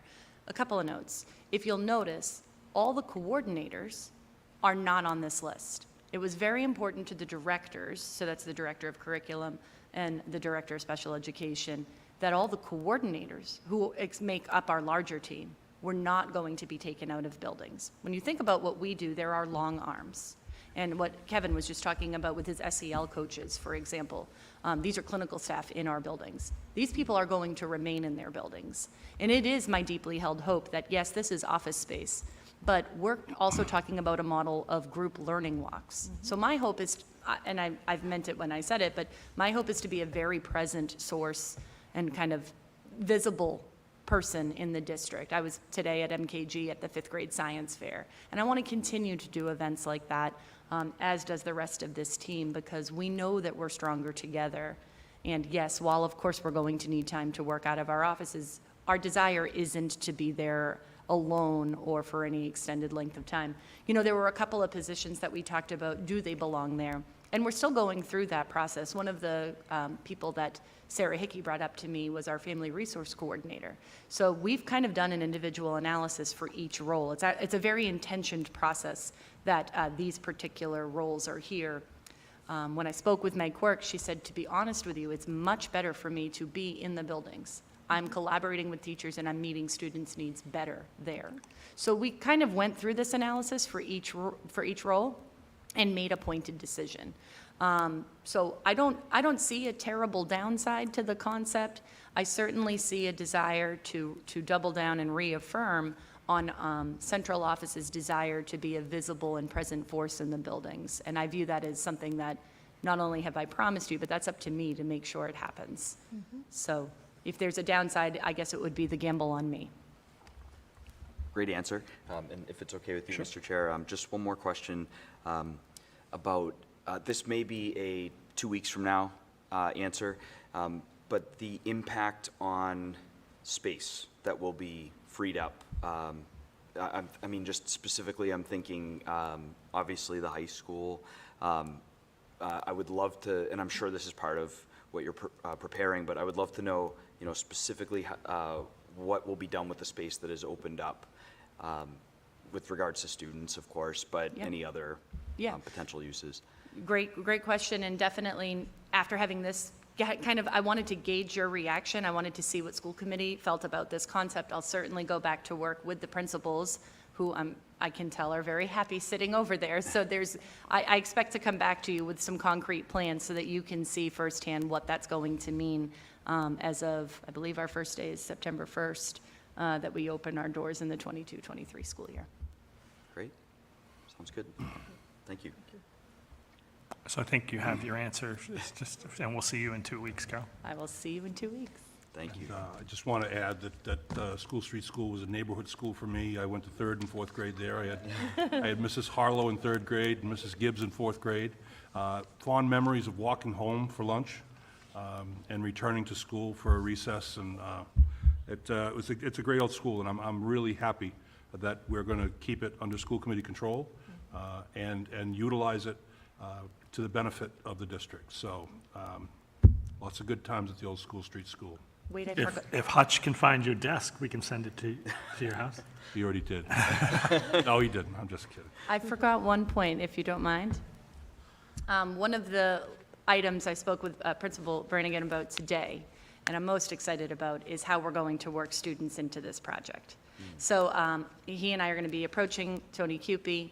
I'd really like the MyLab to do all the signage for the building. And if possible, I don't know about the capacity for the major sign outside the building. I don't know how major the sign needs to be, but I'd really like to see not just students and their fingerprints all over this, But when it's not going to be student-driven, Principal Brannigan and I talked about taking a little trip to the Lincoln D. Lynch School.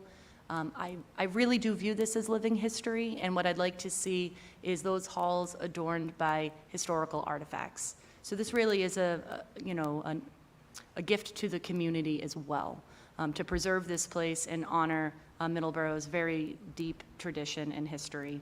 I think that's as it should be. So I'll come back to you hopefully with more details after I've had time to talk to Tony Cupie. Tony, if you're watching, I'll call you tomorrow, and we can talk more about that then. Thanks.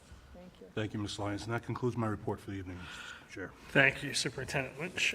Next item on our agenda is the MSBA report, and just so everyone knows, we had a meeting yesterday. We are 99% complete with the project. The sod went in on the last field.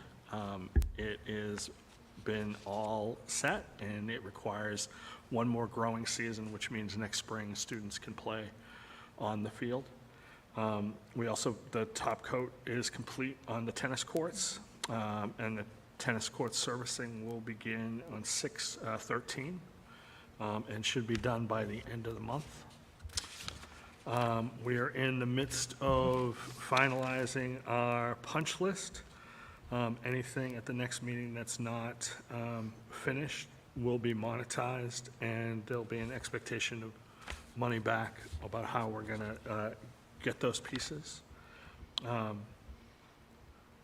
The hope is that we have 2 more meetings left, July 13th and August 24th. The hope is the 24th is the last meeting of the committee. And so there may be one more after that based on the sodded field, but that's about it. Everything's going really, really well. Currently, hold on one second. We are at 99% completion rate. We are currently $1.7 million under budget. But that does not include what is called our change orders. And we have money in the contingency fund for the change order. For the change order, this is the first time, this first meeting, we've had a 1-page change order. And so we're still working out some projects, but we have a significant savings still in the change order that would add to the 1.7.